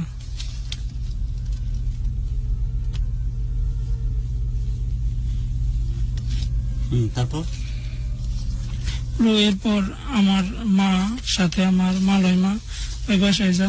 ওরা আব্বু বলেছেন আপনি কি আমাকে জেনে শুনে কি আগুনে হাত দিতে বললেন নাকি? মানে গুরু আমাদের অবস্থা কিন্তু এতটা খারাপ না, মানে আমার গুরু আমার নিজের কাছে এখনো 4 লক্ষ টাকা আছে, যেটা শুধু ওর জন্য কাজ করে গুরুই করছি। আমি তার হাতে পায়ে পর্যন্ত ধরছি যে আব্বু আমাকে সময় দেন, আপনি যেভাবে হোক আমাকে সময় দেন, আপনার মনের মতন যেন আমি প্রতিষ্ঠিত হতে পারি। যদি প্রতিষ্ঠিত হতে পারি তাহলে ওকে দিন, নাহলে ওকে দেওয়ার দরকার নেই। আপনার কাছে ওকে রেখে দেন। আমার কাছে 4 লক্ষ টাকা আছে, আর আমি বাসা থেকে কিছু টাকা নিয়ে আমি বিজনেস শুরু করব। পুরো আমার মাথার ভিতর সবসময় কাজ করতেছে না আমি কি করব। শুধু ওর জন্য গুরু আমি বন্ধু বান্ধবের সাথে কয়েকটা বিজনেসের ডিলও করছিলাম। ওকে, দেন ফাইনালি বাড়ি থেকে একদম আটকায় ফেললো। তুমি কি রেস্কিউ করতে পারলে নাকি পারলে না? গুরু তখন আব্বু আম্মু ওর বাসায় যাইতে দেয় নাই, মানে তুমি আর পারোনি তাকে রেস্কিউ করতে? না। মেয়ে এখন কি অবস্থা? গুরু ওর বাসায় আছে, ওরে কতদিনের অবস্থায়? 5 মাস। মেয়ের কি বিয়ে হয়ে গেছে অন্য কোথাও? না গুরু, ওর বিয়ে হয় নাই। ওর বিয়ের খবর কি জানে? তোমার সাথে বিয়ের খবর জানাজানি হয়ে গেছে এখন? গুরু সবাই জানে, আমার এলাকার সবাই জানে। আমি ওর মেয়ের বাপ মায়ের কথা বলতেছি, জানে? হ্যাঁ, তারা জানে। ডিভোর্স কি দেওয়া দিয়েছে? গুরু ওর আব্বু বলতেছে তোমার কাগজপাতি ঠিক নেই। গুরু ওরা আমি বললাম যে আমার কাগজপাতি তো সবই ঠিক আছে, আমার কাছ থেকে 12,000 টাকা নিছে, আর কাগজপাতি ঠিক নাই। আপনি কিভাবে কি অবস্থা তা আমি জানি না। এখানে একটা হলফনামা দেখতেছি যেখানে এফিডেভিট করা, রাইট? নোটারি দিয়ে করছে এটা, রাইট? জি।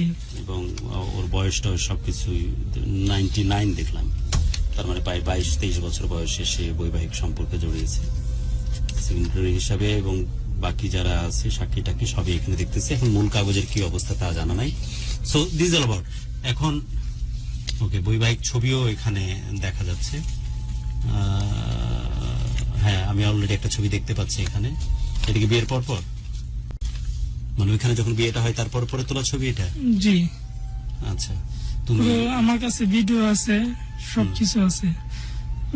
আমি তার হাতে পায়ে কথার সাথে মিলতেছে। আমি মেয়েটার আই এম সরি, আমার নজরে কোনো প্রবলেম না, মেয়েটার পায়ের দিকে তাকানোর চেষ্টা করছিলাম যে আসলে কতটুকু ফর্সা।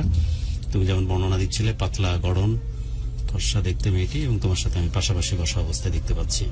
এবং ওই যে আসর, যেটা বিয়ের আসর, যেদিন তোমার বিয়ে হয় সেই দিনই তোলা ছবি, রাইট?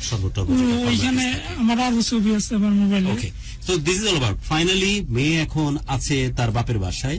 বাবা ওকে ডিভোর্স এখনো দেওয়াতে পারেনি, ডিভোর্স দেওয়ানোর জন্য চেষ্টা চালাচ্ছে, তাই তো?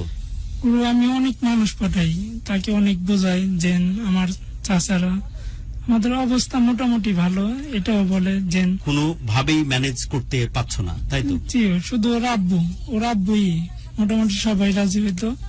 ওর ফুপুর বাসায় পাঠাই আমি মোটামুটি 2,000 টাকার আপেল ফল ফলানি কিনা দিই। ওর ফুপু আমার আব্বুর আর কি রিকোয়েস্ট করে। তাহলে গত 5 মাস ধরে বহু চেষ্টা করেছো, কোনোভাবেই ম্যানেজ করতে পারোনি। এখন মেয়ে কি তোমার কথা শোনে নাকি মেয়েও আলাদা হয়ে থাকতে চায়? গুরু আমি সত্য কথা বলো, এক বাক্যে বলো। গুরু ও আমার এখন কোনো কথা শুনতেছে না। মেয়ে কি বলে? বাবা যা বলবে তাই করবে। ও বলে তুই মৃত্যু কেন? কারণ তুই কোনো কাগজপত্র দাস না, তুই জালিয়াতি করছিস এখানে আমার সাথে।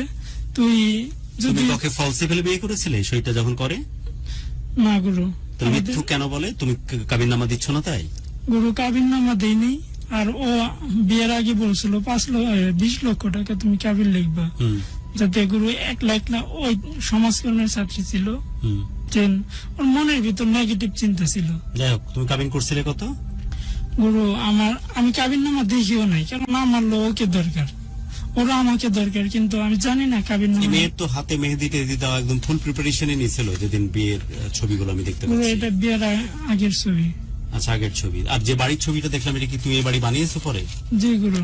ওর কারণে বাড়িতে অনেক সুন্দর বাড়ি বানাইছে গুরু। সবকিছু নিজে ভিডিও কলে কথা বলেই করতো। আমি তাকে বুঝলাম যে না দেখেন, আমি এতগুলা কিছু করতাম না, শুধু আপনি মেয়ের জন্য। দারুণ বাড়ি বানিয়েছো। তার মানে এই যে একটার পর একটা তোমাকে সে রিকোয়ারমেন্ট দিত, যেটা করতে হবে এটা করবে, তাই তুমি করতে। এর জন্য তুমি কম পেরেশানি দাওনি তোমার বাপ মাকে, আমি এটা আন্দাজ করতে পারি। কারণ তোমার ওই গাজর তোলা আর 6,000 টাকার বেতন আর অন্য কষ্ট দিয়ে এই স্থাপনা তৈরি করা সম্ভব না, তাদেরকে হয়তো বাধ্য করেছো তুমি। গুরু এখানে তোমার জায়গা জমি নিজের 5 লক্ষ টাকা চালান ছিল। আর বাকি গুরু আমি ছোটবেলা থেকে অনেকটা হার্ড ওয়ার্ক করি, মানে বুঝলাম, সেভাবে টাকা কালেক্ট করেছো। আর বাকি কি বাবা মাকেও মোটামুটি বাধ্য করেছো? জি হ্যাঁ জি। উদ্দেশ্য তো একটাই, মেয়েটাকে পাওয়া। জি, ওকে পাওয়া, শুধু ওকে। এখন মেয়ে তোমার কাছে আসতে চায় না, মেয়ে তোমাকে এখন লিটারালি পছন্দও করতেছে না, ব্যাপারটা বলা যায়, রাইট? জি গুরু। এখন তার সমস্ত রিকোয়ারমেন্টই তো তুমি ফুলফিল করেছো, তাও কেন বলে এই কথা যে মিথ্যা বলেছো বা তোমার কাছে আসতে কেন চায় না? কি মনে হয়? কাবিনের টাকাটার জন্য। কাবিনের টাকা কম করেছো তাই? গুরু এটা আসল কারণ না, ওরা আব্বু আম্মু রাজি না এখানে, এজন্য। আর মেয়েকে অন্য কোনো সম্পর্কে জড়িয়ে গেছে এখন? না গুরু, ওই বাসায় আছে। আমি গত রবিবারও ফোন দিছি, ওই ফোনটা ধরে কোনো কিছু বললো না, আমাকে ব্লক লিস্টে পাঠিয়ে দিল, সব জায়গা থেকে ব্লক। আর মিন্টু, তুমি আমার এই প্রোগ্রামে কি কারণে আসছো বলো তো? যে মেয়ের কথা তুমি বলতেছো সে মেয়ে নিজেই রাজি না, মেয়ের পরিবার আর পুরো বংশ রাজি না। কোন আশাতে, কোন স্বপ্নে তুমি আসছো? ওকে ফেরত পাবে আমার মাধ্যমে, তাই? তোমার বউকে এখন তো বৈবাহিক ভাবে তোমার আর স্বামী স্ত্রী, তাই তো? জি গুরু। এ ব্যাপারে কোনো ভুল আছে? আমার দিকে তাকায় বলো তো। না গুরু, এখানে কোনো ভুল নাই। বৈবাহিক ভাবে স্বামী স্ত্রী, তোমাদের সেপারেশন বা ডিভোর্স এখনো হয়নি। ওর আব্বু আমাকে দেখেছিল যে কোর্টের একটা হলফনামা, যে তালাক পেপার। ওরা আমি বললাম আমার কাছে দেন। ওরা বললো তুমি কি আমার কাছে কাবিননামা দিয়েছিলে? ডিভোর্স কি হয়েছে নাকি হয়নি?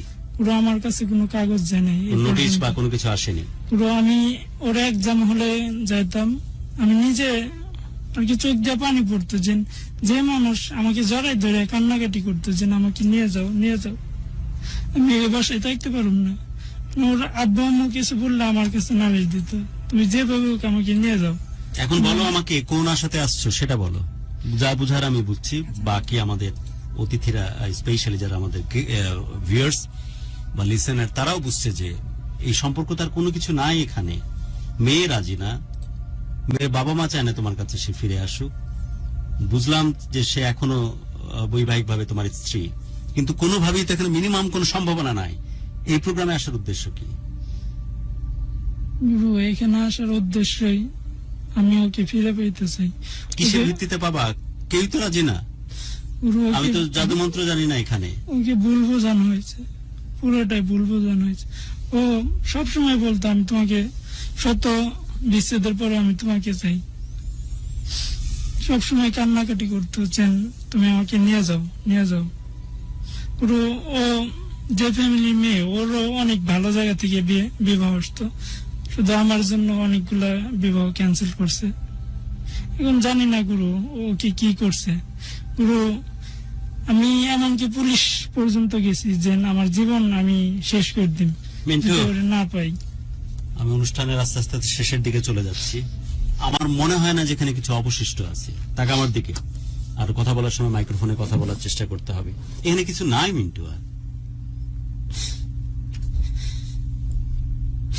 মিন্টু, তোর বোরে তো ভোলা লাগবে মিন্টু। মানসিক ভাবে তো মানসিক রোগী হয়ে গেছিস রে ভাই। এক কথা বলতে গিয়ে তো আর এক কথায় চলে যাচ্ছিস। গুরু আমি এখানে কথাগুলো অনেক গুছাই বলতে না না, পারি। গুছায় বলার জন্য না, তোকে মানসিক ভাবে তুই এলোমেলো হয়ে গেছিস। যদি বাঁচতে চাস, গুরু আমার হাতের রোগের যেমন সমস্যা আমার ঠিক সেই সমস্যা। গুরু আমার এখানে ব্যথা করে বুকে প্রতিটা রাত আমার আব্বু আম্মু দেখিও না। গুরু আমারই তো অ্যাডজাস্ট টয়লেট ওয়াশরুম। গুরু যেভাবে বলছে যে তুমি বেসিন লাগাবা, গুরু গ্রাম অঞ্চলে এগুলোর কোনো দরকার নেই, হাইকমোট ইউজ কর। না রে, ওর কথা ছাড়, সব শেষ হয়ে যাবে নিজেকে।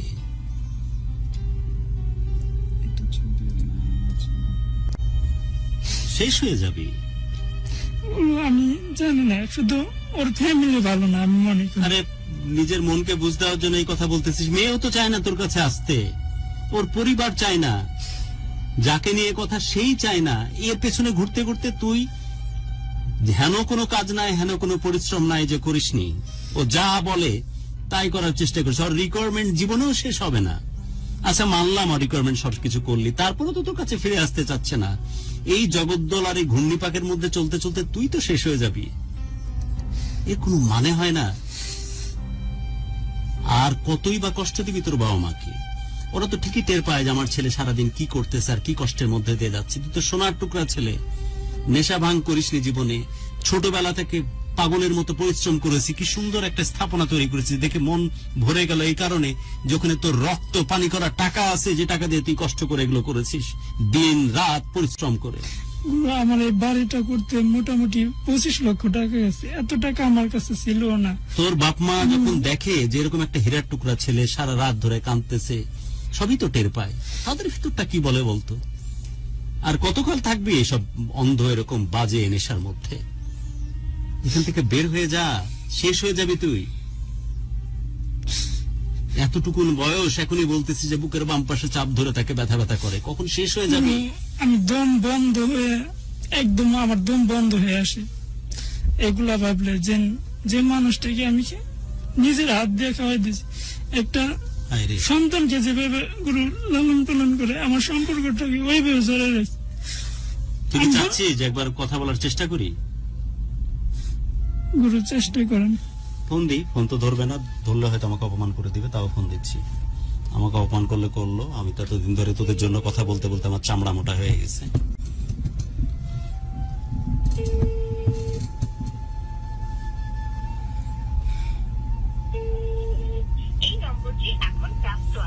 এই ব্যস্ত থাকার মানেই হচ্ছে যে সেও সামহাও জানে যে তুই প্রোগ্রামে মনে হয় আসছিস, রাইট? গুরু হয়তো বা জানে আমি জানে এবং অবশ্যই লাইভে আছে। তোমাকে উদ্দেশ্য করে বলতেছি কিছু কথা, সেটি হচ্ছে যে যদি সম্ভব হয়, কারণ মিডিয়া সাচ এ প্ল্যাটফর্ম, আমরা চাইলেই একজন মানুষের একতরফা কথা শুনতে পারি না।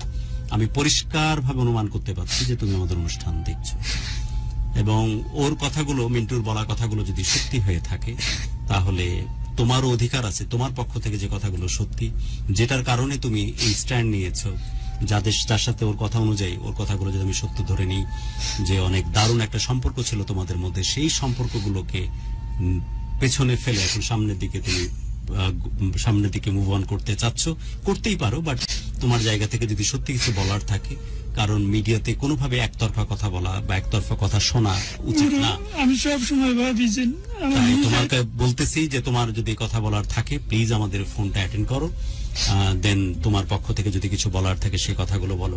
আরেকটা জিনিস, কেউই তোমাকে বাধ্য করবে না, কেউই জোর করে কোনো সম্পর্কের মধ্যে নিয়ে যাবে না। পাশাপাশি এটাও সত্যি যে একটা মানুষকে দিনের পর দিন, মাসের পর মাস, বছরের পর বছর স্বপ্ন দেখিয়ে হঠাৎ করে ওখান থেকে সরে যাওয়া মানেই বেঁচে যাওয়া না, কিন্তু প্ররোচিত করে কোনো মানুষকে মৃত্যুর দিকে ঠেলে দেওয়া, প্ররোচিত করে কোনো মানুষকে ধ্বংসের দিকে ঠেলে দেওয়া, সেটাও পাপের অংশে কোনো অংশেই কিন্তু কম নয়। বাংলাদেশের ফৌজদারি আইনও কিন্তু এটাকে সিদ্ধ করেছে যে কোনোভাবেই কোনো মানুষকে এমনভাবে প্রভোগ করা যাবে না, কোনো মানুষকে কোনোভাবেই এমনভাবে পরিচিত করা যাবে না যাতে করে সে মানুষটা একটা কষ্টের মধ্য দিয়ে নিজের জীবনটাকে শেষ করে দেয়। যতটুকু কথা শুনেছি, তোমার রিকোয়ারমেন্ট ফুলফিল করতে গিয়ে, তোমার চাওয়া পূরণ করতে গিয়ে, তোমার ভালোবাসার মানুষ হতে গিয়ে, তোমার মতো করে নিজেকে বাঁচতে গিয়ে ও নিজের কাছে কিছুই অবশিষ্ট রাখেনি। এখন মিন্টু পুরোদস্তুর একজন বিগ জিরো, সেই মানুষটা শুধুই তোমার জন্য বাঁচে, তোমার জন্য হাসে, তোমার জন্য কাঁদে, তোমার সাথে বাঁচার জন্য স্বপ্ন দেখে, সেই মানুষটাকে এতখানি রিক্ত করে দেওয়া, এতখানি শূন্য করে দেওয়া, স্যান্ডউইচের মতো এরকম জীবন্ত লাশের মতো ফেলে রাখা কতটুকু যায় এই পবিত্রতম মাসে? বউ হিসেবে যদি সত্যি তোমাদের বৈবাহিক সম্পর্ক থেকে থাকে, বউ হিসেবে ভাববার সুযোগ আছে। আস্তে আস্তে বয়স, জীবন সবই কিন্তু পড়ন্ত বিকালের দিকে। সাঁঝ লাগবে, রাত হবে, ভোর হওয়ার আগে আমরা এই পৃথিবী থেকে চলে যাব। এইরকম অভিশপ্ততা নিয়ে, ভালোবাসার এই রকম দীর্ঘ নিঃশ্বাস নিয়ে কেউ কোনোদিন বাঁচতে পারেনি, সুখী হতে পারেনি। তার একবারও বলি, সত্যি যদি মিন্টুর কথাগুলো সত্য হয়ে থাকে, তাহলে আমার মনে হয় তোমার মতো করে ভাবা উচিত। আমার মনে হয় আবারও ফিরে আসা উচিত, আবারও মনে হয় খুব শক্ত করে ভালোবাসার মানুষটার হাতটা ধরা উচিত। আজকের পৃথিবীতে বিভিন্ন জায়গায় যাওয়ার, দেখার, বোঝার এবং সেই জিনিসগুলোকে অনুধাবন করার আমার সুযোগ হয়েছে। আজকের পৃথিবীতে সবচাইতে সহজলভ্য হচ্ছে মাস্তি, আর সবচাইতে দুষ্প্রাপ্য হচ্ছে ভালোবাসা। একটা কেয়ারিং মানুষ যে আমার জন্য সবসময় অপেক্ষায় থাকবে, একজন কেয়ারিং মানুষ যে আমার জন্য বাঁচবে, একজন কেয়ারিং মানুষ যে আমার খুশিতে খুশি হবে, আমার কষ্টে কান্না করবে। সেই মানুষটাকে তুমি যদি পেয়েও পায়ে ঠেলো, সিদ্ধান্ত তোমার সিদ্ধান্ত, বাট কোনোভাবেই এই সিদ্ধান্ত নিতেই পারো, কিন্তু এই স্বপ্ন দেখানোটা ঠিক হয়নি যাতে করে আজকে জীবন মৃতের মতো, লাশের মতো বেঁচে আছে এই ছেলেটি। ও গোটা পৃথিবীর সাথে যুদ্ধ করেছে, বাবা মাকে একরকম বাধ্য করেছে তুমি যেভাবে স্বপ্ন দেখো তোমার মতো করে যোগ্যভাবে নিজেকে তৈরি করার জন্য। আজ সত্যি গায়ের রঙের জন্য অসম্ভব রকমের আমার দীর্ঘ নিঃশ্বাস আর কষ্ট হচ্ছে, ভেতরে ভেতরে আমার সত্যি আমার কলিজা ছিঁড়ে যাচ্ছে। আল্লাহ রাব্বুল আলামিন পৃথিবীতে তুমি বৈচিত্র্যতা নিয়ে আসতে মানুষকে কেন এত সুন্দর আর কেন এত অসুন্দর করেছো, এই জিনিসটা কেন যেন ভাবনাতে আসতেছে। যদি সত্যি এটা এগুলোই কারণ হয়, এটা এর চাইতে অভিশপ্ত এই একবিংশ পৃথিবীতে, এর চাইতে কষ্টের, দুঃখের আর কিছু হতে পারে না। লানত সে মানুষগুলোর প্রতি যারা এইভাবে মানুষকে বিচার করে।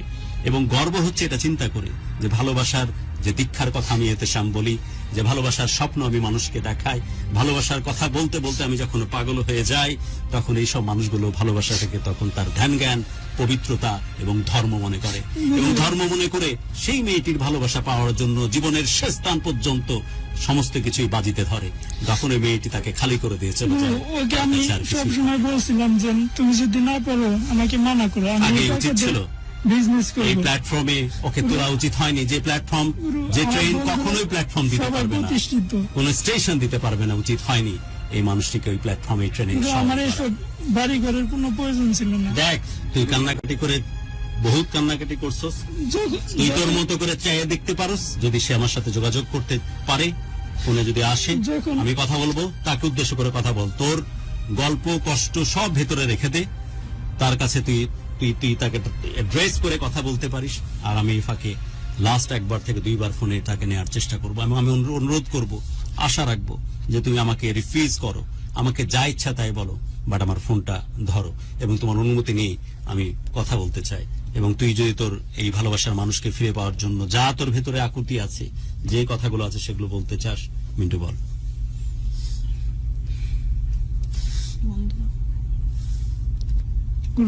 ব্লক দিছে ও নাম্বারটা, আমরা ওগুলো আমাদের উপর ছেড়ে দে, তোকে যে কাজে বললাম সেই কাজে বল। আমি জানি না তুমি কিসের জন্য এরকম করছো, তুমি যেভাবে যা কিছু চাইছো সবকিছু তোমার মন মতোই করছি। তুমি ওয়ার্ডরোব চাইছো, খাট চাইছো, যা যা চাইছো, বেসিং, মানে নিজের সর্বোচ্চ দিয়ে চেষ্টা করছিলাম তোমাকে হ্যাপি রাখার জন্য। সারা জীবন এভাবে হ্যাপি রাখতে চাই। প্লিজ তুমি কাম ব্যাক করো, যে কোনো মূল্যে আমি তোমাকে চাই। আমার নিজের বাড়ি ঘরের দরকার নেই, তোমার নামে নিজে লিখে নাও সবকিছু, আমার এগুলোর দরকার নেই। আমি শুধু তোমাকে চাই, তোমাকে চাই। আমাকে এভাবে বাচ্চাদের মতন একা করে দিও না, এতিমের মতন ফেলে দিও না। তুমি প্লিজ কাম ব্যাক করো। শত বাধা শেষে আমি তোমাকে চাই।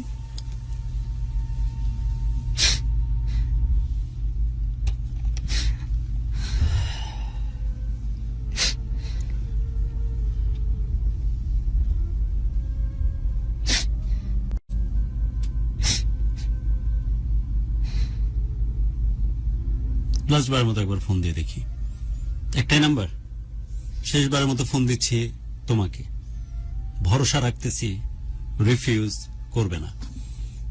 যদি সম্ভব হয় এই নম্বরটি এখন ব্যস্ত আছে। The number is busy now.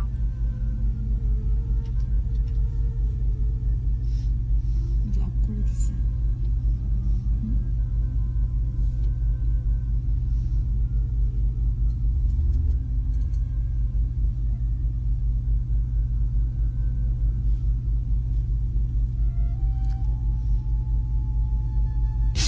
এই নম্বরটি এখন ব্যস্ত।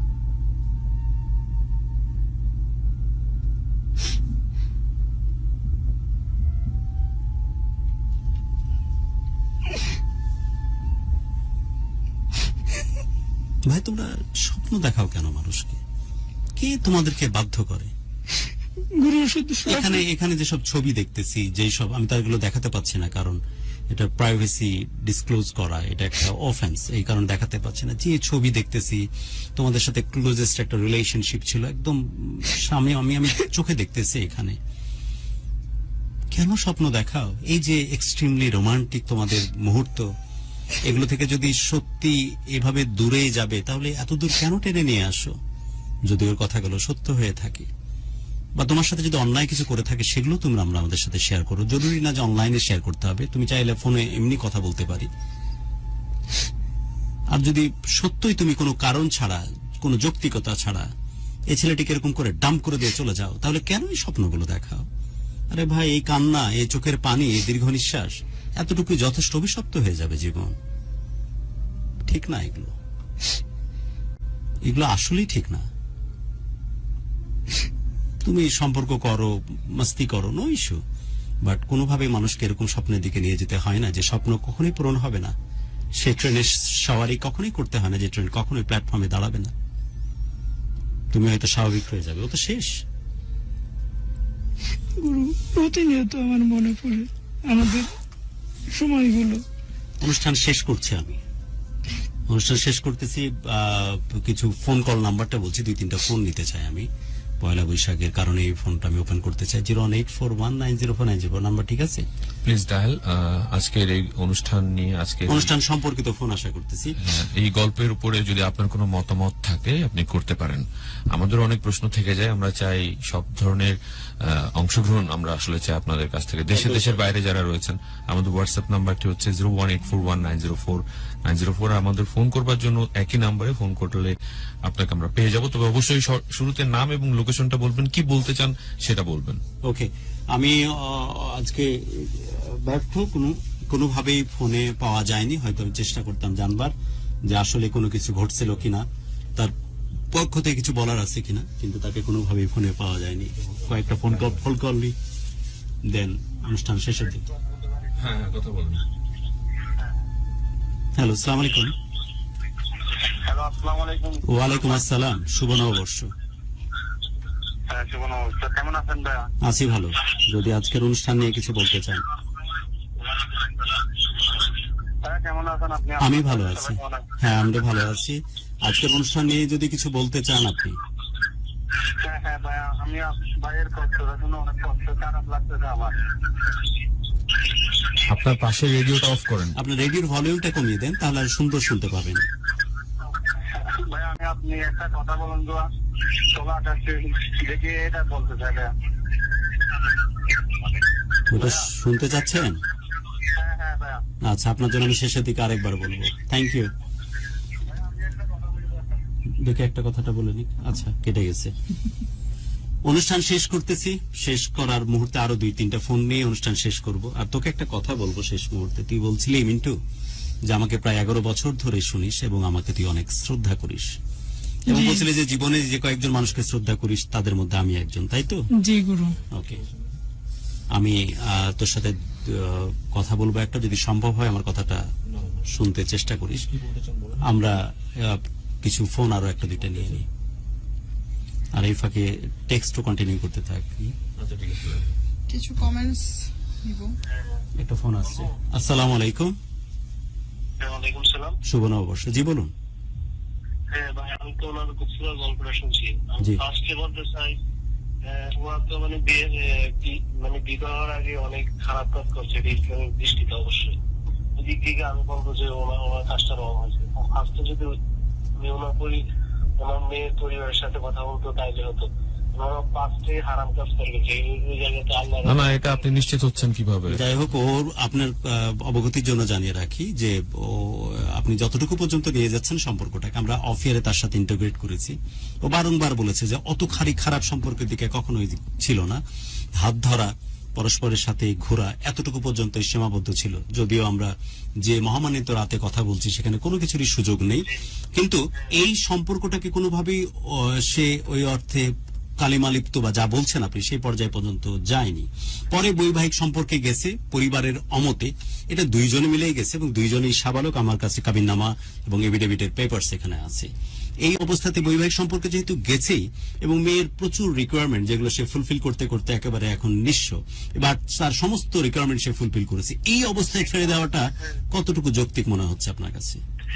এখন আমি ওনার মানে বক্তব্য শুনে বসি, এখন মনে ওনার আসা উচিত যে মহিলার ভুল বুঝে তওবা করে এগুলো আসা উচিত।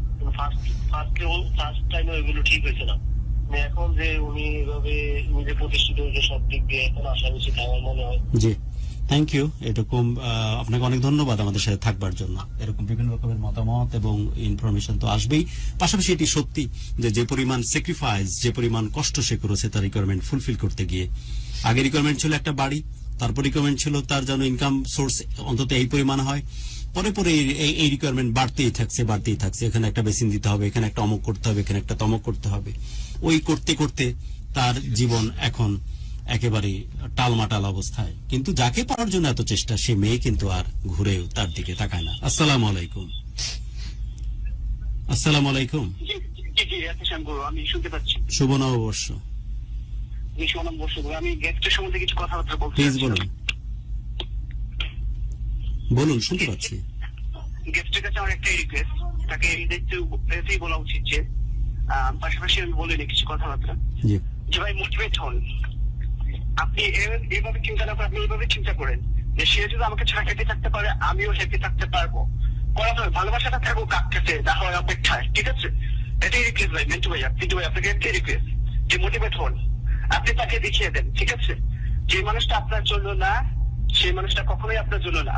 যে মানুষটা আপনার জন্য সৃষ্টিকর্তা তৈরি রেখেছে, সেই মানুষটা আপনার কাছে আসবে। আমি কিন্তু একটা শো শুনেছিলাম, মনের সময় শো শুনেছিলাম। আর আমি আজকে অনেক ধন্য যে গুরুর সাথে কথা বলতে পেরে, কারণ আমি 6 বছর 2014 সাল থেকে শুনি, সিলেটে যখন এই এফএমটা আসে সেই সাল থেকে শুনি। আমি অনেক আজকে আমি অনেক হ্যাপি। কি নাম আপনার?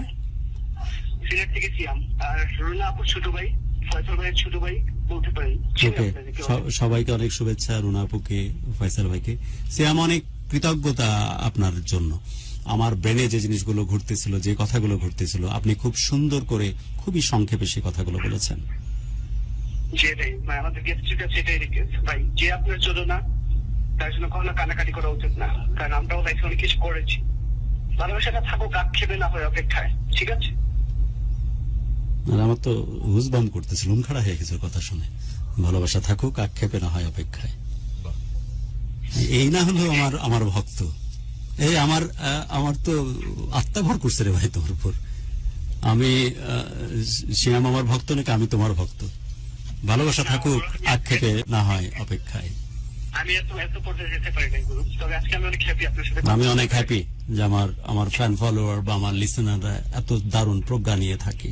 কি চমৎকার কথা, এবং কত সংক্ষেপে কত চমৎকার কথাগুলো বলেছে। গোটা পৃথিবী তোমার জন্য পড়ে আছে মিন্টু, তুমি চাইলে নিজের মতো করে নিজের স্বপ্নের বাসর সাজাতেই পারো। আর ভালোবাসা ভুলতে হবে না, ভালোবাসা থাকুক না হয় আক্ষেপে না হয় অপেক্ষায়। বাহ, লাভ ইউ ডিয়ার। মাঝে মাঝে ফোন করো, খুব ভালো লাগলো। ওকে, টেক কেয়ার। ওকে, টেক কেয়ার। আল্লাহ হাফেজ। ওয়ালাইকুম আসসালাম। Last phone call.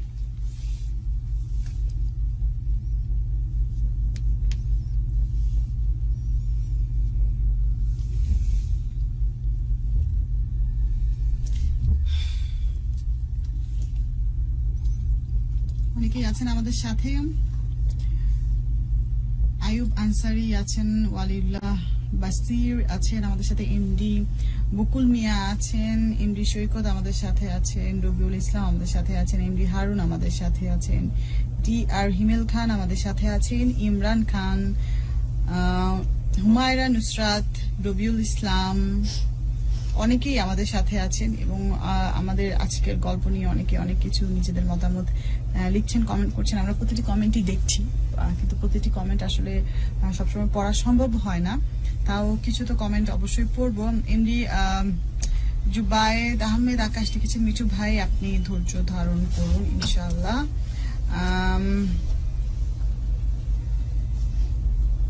MD Rajib মোল্লা লিখেছেন, অপেক্ষায় খুব ভালো লাগলো। আর রাসেল আহমেদ লিখেছেন, শুভ নববর্ষ গুরু এহতেশাম এবং প্রিয়াঙ্কা আপু, আপনাকেও শুভ নববর্ষ, নববর্ষের অনেক অনেক শুভেচ্ছা। ওকে, লাস্ট ফোন কল। আদৌ একটু কমেন্ট নিয়ে নি। রাফিজুল শিখ লিখেছেন, ছেলেটাকে মেয়েটা ভালোবাসে না। ওকে, লাস্ট ফোন কল। হ্যালো, আসসালামু আলাইকুম। আসসালামু আলাইকুম। ওয়ালাইকুম আসসালাম, শুভ নববর্ষ। শুভ নববর্ষ।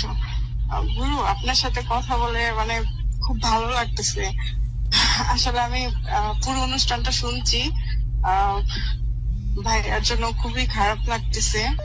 আর কথা হচ্ছে যে উনি সেখান থেকে ফিরে আসলে হয়তো ওনার জীবনটা আরো ভালো হবে, ওনার জন্য আরো ভালো কিছু আল্লাহ হয়তো রাখছে, সেজন্য হয়তো ওটা ওনার কাছে আসতেছে না। আর সে যদি সত্যি ওকে ভালোবাসতো তাহলে তো ওনার কাছে আসতো, তাই না?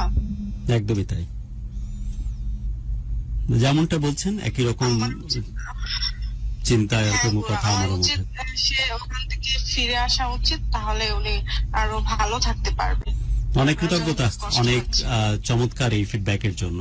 লাস্ট ফোন কল একটা নিয়ে নি। হ্যালো, আসসালামু আলাইকুম। আসসালামু আলাইকুম। জি, আসসালামু আলাইকুম, বলুন। জি, ওয়ালাইকুম আসসালাম। বলছিলাম যাত্রাবাড়ি। ওকে, পয়লা নববর্ষের শুভেচ্ছা, প্লিজ বলুন। জি, আসসালামু আলাইকুম। গুরুর সাথে একটু কথা বলতে? হ্যাঁ, গুরুই বলতেছে, বলুন। আসসালামু আলাইকুম গুরু, ভালো আছেন আপনি? ওয়ালাইকুম আসসালাম বাবজান, ভালো আছি। গুরু, আসলে আপনার সাথে আজকে কথা বলতে পেরে অনেক ভালো লাগতেছে। আমি আসলে ভাইয়াকে কিছু বলতে যাচ্ছিলাম যে এরকম মেয়ের জন্য নিজের জীবনটা নষ্ট করা দরকার নেই। যে মেয়ে আপনার তার সে মেয়ে কখনো ছেড়ে যাবে না। আসলে গুরু, এটা আমার নিজের লাইফ থেকে এক্সপেরিয়েন্স নেওয়া। এখান থেকে কি বাঁচা যায় না? তুমি যেহেতু এই জীবনের ভেতর দিয়ে গেছো, এখান থেকে কি সত্যি সরে আসা যায় না? আসলে গুরু, এখান থেকে সরে আসা একটাই উপায় হচ্ছে শুধুমাত্র যা হচ্ছে তার মতো তা হতে দেওয়া এবং সেটাকে নিজের মনের মধ্যে না রাখা। তুমি যে সরে এসেছো, এখন কি ভুলতে পেরেছো নাকি এখনো তুমি ট্রমার মধ্যে আছো? না না না গুরু, আমি এখনো ভুলতে পারিনি। আমি এখনো ডেলি রাতে তার কথা আমি মনে করি এবং তার সাথে ফোনে সরাসরি কথা না হলেও তার সাথে মনের মধ্য থেকে যে কথাগুলা বলা, নিজে নিজে বলা, এগুলাই এভাবেই শুধু তার সাথে কথা বলার আক্ষেপটা পূরণ করি, এছাড়া আর কিছুই না গুরু। ওকে, তোমার পরামর্শ হয়তো তার জীবনে কাজে আসবে। অনেক ধন্যবাদ, অনেক কৃতজ্ঞতা। প্রচুর ফোন কল, এটা আমাদের সত্যি একটা দারুণ প্রাপ্তি। আমরা যদিও পারি না ফোনে নিতে সবসময়, প্রচুর ফোন কল। হ্যালো, আসসালামু আলাইকুম গুরু। ওয়ালাইকুম আসসালাম, নববর্ষের শুভেচ্ছা। শুভেচ্ছা গুরু, আমি ময়মনসিংহ থেকে শুনছি আপনার অনুষ্ঠানটা শোনার জন্য। আমি খুবই অপেক্ষায় থাকি। অনেক ধন্যবাদ, আমি অনেক কৃতজ্ঞ আপনার কাছে। বৃহস্পতিবার আসলে গুরু আপনি যখন মঞ্চে আসেন, আপনার অপেক্ষায় থাকি। আমি এই ব্যবসা করি, ব্যবসা গুছায় গেছে, তখন অপেক্ষায় থাকি গুরু আসবো, গুরুর অনুষ্ঠান গুলা শুনবো। কি নাম আপনার? আপনার যে কথাগুলি আমার অন্তরে মানে বাসা বাঁধতে থাকে। কি নাম আপনার? আমার নাম আনোয়ার পারভেজ, বলছি ময়মনসিংহ থেকে। আনোয়ার পারভেজ, আপনি আমার মন ভালো করে দিলেন। কত খাঁটি আর কত যে নিখুঁত শোনালো আপনার কথাগুলো, যে সারাদিন পরিশ্রম করার পর আপনি আমার জন্য অপেক্ষা করেন আমি যখন মঞ্চে আসি। আপনার কথাগুলি না শুনলে আমার রাত্রে ঘুম আসে না বৃহস্পতিবার। অনেক শান্তি দিলেন আপনি আমাকে। শুধু আপনাকে কেন্দ্র করে এই কথাটা এক লাইন বলে শোনায়, কেউ যেন না শুনে, শুধু আনোয়ার পারভেজের জন্য। চলো আকাশ ছুঁয়ে দেখি, চলো স্বাধীনে দেশটারে বুকে পেতে রাখি, চলো কারো ভালো লাগায় উচ্ছ্বসিত হই, চলো কারো কষ্টে হাজারি করি। আনোয়ার পারভেজ, অনেক ভালো থাকবেন। নতুন বছরের শুভেচ্ছা আপনাকে। অনুষ্ঠান শেষ করছি। প্রচুর ফোন কল। এই ভালোবাসা যখনই আমরা ফোন ওপেন করি তখন মানুষ ভালোবাসার এই বর্ষণ নামে অদ্ভুত এই ভালো লাগা। মিনিট একটু দাঁড়া, অনুষ্ঠান শেষ করতেছি, মিনিট খানেকের জন্য আমার কাছে আয়, আমার পাশে আয়। তুই ইমব্যালেন্স দেখাচ্ছে কেন? একটা জোয়ান ছেলে, বয়স কত হলো তোর? আমার বয়স 25 চলতেছে। আরে সারা জীবন পড়ে আছে বেটা। এই পৃথিবী কত বড় জানিস? গুরু আমি এত বড় পৃথিবী, গোটা দুনিয়া পড়ে আছে তোর জন্য। গুরু এখনো কি আমি প্রতি মোনাজাতে ও আমাকে চাইতো, আমি জানি না এখন কেন। শোন আমার কথা শোন, তুই না বললি যে আমারে তুই শ্রদ্ধা করিস, ভালোবাসিস? জি গুরু। তুই এটাও বলেছিস, মানায় বলছিস না সত্যি বলছিস জানি না, তুই জানিস আর তোর আল্লাহ জানে, যে কিছু মানুষকে শ্রদ্ধা করিস তার মধ্যে আমি একজন। জি গুরু, আমি আপনার প্রতিটা এপিসোড শুনতাম। ভেতর থেকে আমি তোকে একটা কথা বলছি, তোর কথা আমি পরে শুনবো। আমি কোনোভাবেই এই মেয়েটা তোর মতো ছেলের সাথে জীবন পার করুক আমি ভেতর থেকে চাইনি। বাট তুই আমাকে রিকোয়েস্ট করেছিলি যে গুরু আপনি একটু কথা বলে দেখেন যেটা কনভিন্স করা যায় কিনা। আরে আমিও ভাবলাম এই পবিত্রতম মাসে, রমজানের মাসে, এই সেপারেটেড একটা সম্পর্ক যদি আবার জোড়া লাগিয়ে দিই, এটা একটা ভালো কাজের একটা আমরা হয়তো একটা সাক্ষী হতে পারবো। তাই চেষ্টা করেছি, মেয়েকে আমরা পাইনি ফোনে। বাট ভেতর থেকে যদি বলিস, তুই আমাকে ভেতর থেকে যদি বলিস, আমি কোনোভাবেই চাইনি যে এই মেয়েটি তোর জীবনে আসুক।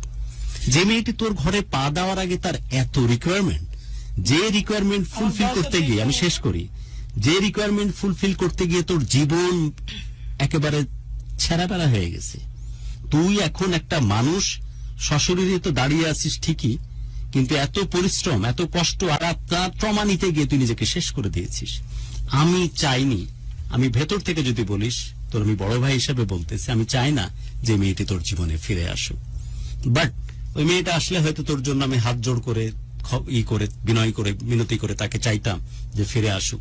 তুই চাস সেজন্য চাইতাম, কিন্তু ভেতর থেকে আমি একটা বারের জন্য তাগিদ অনুভব করিনি যে মেয়েটা আমার মিন্টুর জীবনে ফিরে আসুক।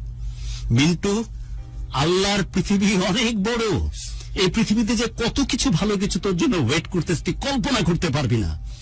আর যখন দারুণ ভাবে ভালোবাসা প্রতিস্থাপিত হয়ে তোর এই জীবনে আসবে, দারুণ সুন্দর একটা মেয়ে যখন তোর বুকে মাথা রাখবে, অসম্ভব ভালো লাগায় তোর ঔরসে জন্ম নেওয়া সন্তানের গর্বিত মা হিসেবে তোকে যখন আদর করবে, তখন তোর মনে হবে যে আমি কি বোকামির মধ্যে ছিলাম, কত সময় নষ্ট করেছে একটা মেয়ের পিছনে এভাবে চিন্তা করতে গিয়ে।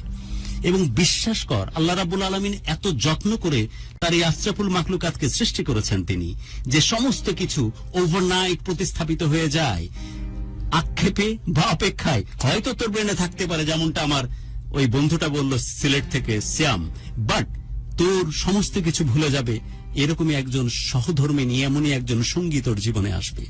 যেভাবে জীবনটাকে তুই পার করেছিস, যতটুকু আমি শুনেছি তোর কাছ থেকে, কোন রকমের অন্যায় পাপাবোধের মধ্যে ঢুকতে চেষ্টা করিসনি। পরিশ্রমী ছেলে তুই, তোর জন্য দারুণ একজন সঙ্গী তোর জন্য ওয়েট করতেছে। কিন্তু কপাল পোড়া তুই ওই রাস্তাটাকে বন্ধ করে রেখেছিস, ওই দরজাটাকে রুদ্ধ করে রেখেছিস, তাই তোর কাছ পর্যন্ত আসতে পারতেছে না। প্রকৃতিকে সুযোগ দে তার নিজের অবারিত প্রান্তরটাকে ওপেন করে দেওয়ার। প্রকৃতিকে সুযোগ দে তোর জন্য যে মানুষটা নির্ধারিত হয়ে এসেছে সে মানুষটা তোর কাছ পর্যন্ত আসা।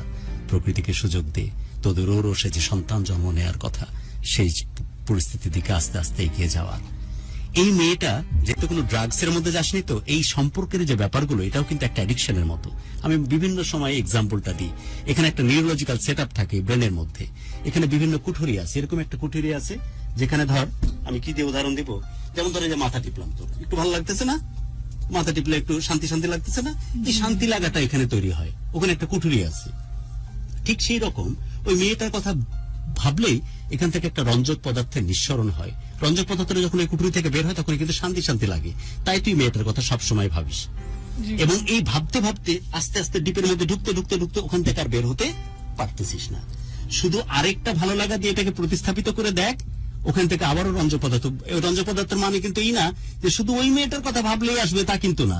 আরেকটা ভালো লাগার কিছু তৈরি হোক, আরেকটা ভালো লাগার কিছু কালকে থেকে তৈরি হোক, দেখবি যে ওখান থেকে আবার এই রঞ্জক পদার্থ নিঃসরণ হচ্ছে, তোর আবার ভালো লাগতেছে। এইভাবে প্রতিস্থাপন করা সম্ভব, আদারওয়াইজ সম্ভব না। আমি কি বুঝাতে পারছি তোকে? দারুণ একটা মানুষ তোর জন্য অপেক্ষা করছে। আমি তোর কাছে করজোড়ে বড় ভাই হিসেবে অনুরোধ করতেছি, আজকের পর থেকে রিটার্ন করার চেষ্টা কর। আমার একটা বারের জন্য পুরো গল্প শুনে মনে হয়নি যে মেয়েটা তোর জন্য সঠিক। এখন না, তোর গল্প যদি সত্য বলে থাকিস, 1000 বারও বলতেছে এই মেয়েটা কোনোভাবেই তোর জন্য সঠিক না। ভবিষ্যতে তোর জীবনকে ধ্বংস করে কয়লা করে দিবে। যদি বাঁচতে চাস, হয়তো আল্লাহ রাব্বুল আলামিন তোর পুণ্যের জোর আছে, তোকে বাঁচানোর জন্য হয়তো এইরকম একটা ট্র্যাকের ভিতর দিয়ে তোকে নিয়ে যাচ্ছে। ফিরে আয়, নিজের মতো করে বাঁচতে চেষ্টা কর। দারুণ একটা সম্পর্কের ভেতর দিয়ে চমৎকার এক স্বয়ংসম্পূর্ণ জীবন তুই ভবিষ্যতে পেতে যাবি। এই অনুরোধ তোর কাছে থাকলো। অনুষ্ঠান শেষ করছি। সবার জন্য অনেক অনেক দোয়া, সবার জন্য অনেক ভালোবাসা। নতুন বছরের আরেক দফায় শুভেচ্ছা। আমার সাথে আছে মিন্টু। মিন্টুর কাছ থেকে আমি কথা নিয়ে নিই এই কারণে, it's a very tough call, যে একটা মানুষকে যখন সমস্ত কিছু জীবনের সমস্ত কিছু তাকে আরাধ্য করে চিন্তা করে মানুষ, তার কাছ থেকে ফিরে আসে। বাট আমি চাই যে আমার ছোট ভাই ওখান থেকে ফিরে আসুক, বিকজ দ্যাট গার্ল যদি সত্যি তার স্টোরিগুলো সঠিক হয়ে থাকে, she is not the perfect. আর 1 মিনিট কথা বলতে চাইছিলাম। বল। দেখো, আমি আমার জীবনের সর্বোচ্চ দিয়ে আমি তোমাকে পাওয়ার জন্য চেষ্টা করছি। আমি তোমাকে আগেই বলছিলাম, তুমি যদি না পারো আমি বিজনেস করবো এই টাকা দিয়ে। তুমি আমাকে দিয়ে সবকিছু করাইছো। আমি বিজনেসের চেষ্টা করিনি। যে আমার প্রিয় মানুষটা যদি সুখে থাকে, আমার মনের প্রশান্তি এটাই। যাকে আমি চাইছি তাকে পেয়েছি। তুমি যদি মনে করো যে হ্যাঁ আমি ভুল করছি, আমি আমার স্বামীর কাছে ফিরে যাব। মানুষ স্বাভাবিক একটাই বিবাহ করে। আমি মনে পানি এটাই, আমি যে ছোট তা না, আমি সব সময় চিন্তা ভাবনা করি যে বিবাহ করছি আর করব। তুমি আমার মনের ভিতরে আছো, সারা জীবন থাকবে। প্লিজ কাম ব্যাক, ফিরে আসো। যদি না আসে আমাকে একটা কথা বলে যায়, এটা তো তোর বউকে উদ্দেশ্য করে বললি। যদি ফিরে না আসে তুই কি করবি? এই মোমবাতি জ্বালায় তার স্মরণে। আমার আম্মু এইখানে ঢাকা আসার আগেও আমাকে এই কথার উত্তর দিয়ে চলে যা, আর কথাও শুনতেছি না এখন। ধর ফিরে না আমি আসে, আমার আব্বু আম্মুর জন্য নিজেকে অন্যভাবে প্রতিষ্ঠিত করে কতদিন ওয়েট করবি তাহলে? বুঝে কথা বল, বুঝে বল। সঠিক জানি না, এখন আমার মনের ভিতর শুধু আন্ডারস্ট্যান্ড। আমরা তো জানি যে মনের ভিতর থেকে সহজে যাবে না, বাট সম্পর্ক প্রতিস্থাপন সম্ভব। কতদিন ওয়েট করবি? ওর জন্য কতদিন ওয়েট করবি? গুরু আমি ভালো থাকতে চাই, বাঁচতে চাই। কতদিন ওয়েট করবি? অনন্তকাল তো আর না। আগামী আজ থেকে শুরু করে, আজ পয়লা বৈশাখ থেকে আর কতদিন? এই বৈশাখ আর জ্যৈষ্ঠ, এই 2টা মাস। আষাঢ়ে তোর জীবনে নতুন ভালোবাসা বর্ষণ নামুক, ঠিক আছে? জি গুরু, ওকে, আমি ভালো বৈশাখ আর থাকতে চাই। জ্যৈষ্ঠ এই 2টা মাস ওই মেয়ের জন্য ওয়েট করবি। এই মেসেজ তার কাছে গেছে, যদি আসতে চাই আয় ভাই, সম্পর্ক থাক, সংসার টংসার কর, বাচ্চা টাচ্চা লালন পালন কর। আর আষাঢ়ের 1 তারিখ হলো কিনা, প্রকৃতিও অবারিত ভাবে পানি ছাড়বে, তুইও নতুন করে তোর বর্ষণ নামবে ভালোবাসা, তাই তো? নতুন কোন মেয়ের সাথে, ঠিক কিনা? জি গুরু, ওকে, কথা দিলে এটা? জি। অনুষ্ঠান শেষ করছি। সবার জন্য অনেক দোয়া, প্রত্যেকটি প্রাণ ভরে উঠুক ভালো লাগা নিয়ে, আর প্রত্যেকটি হৃদয় শাসিত হোক শুধুই ভালোবাসা দিয়ে। আমরা পা রেখে ফেলেছি অলরেডি। নতুন বছরের প্রথম দিন মনে হয় শেষ করে আমরা দ্বিতীয় দিনে পা দিয়েছি।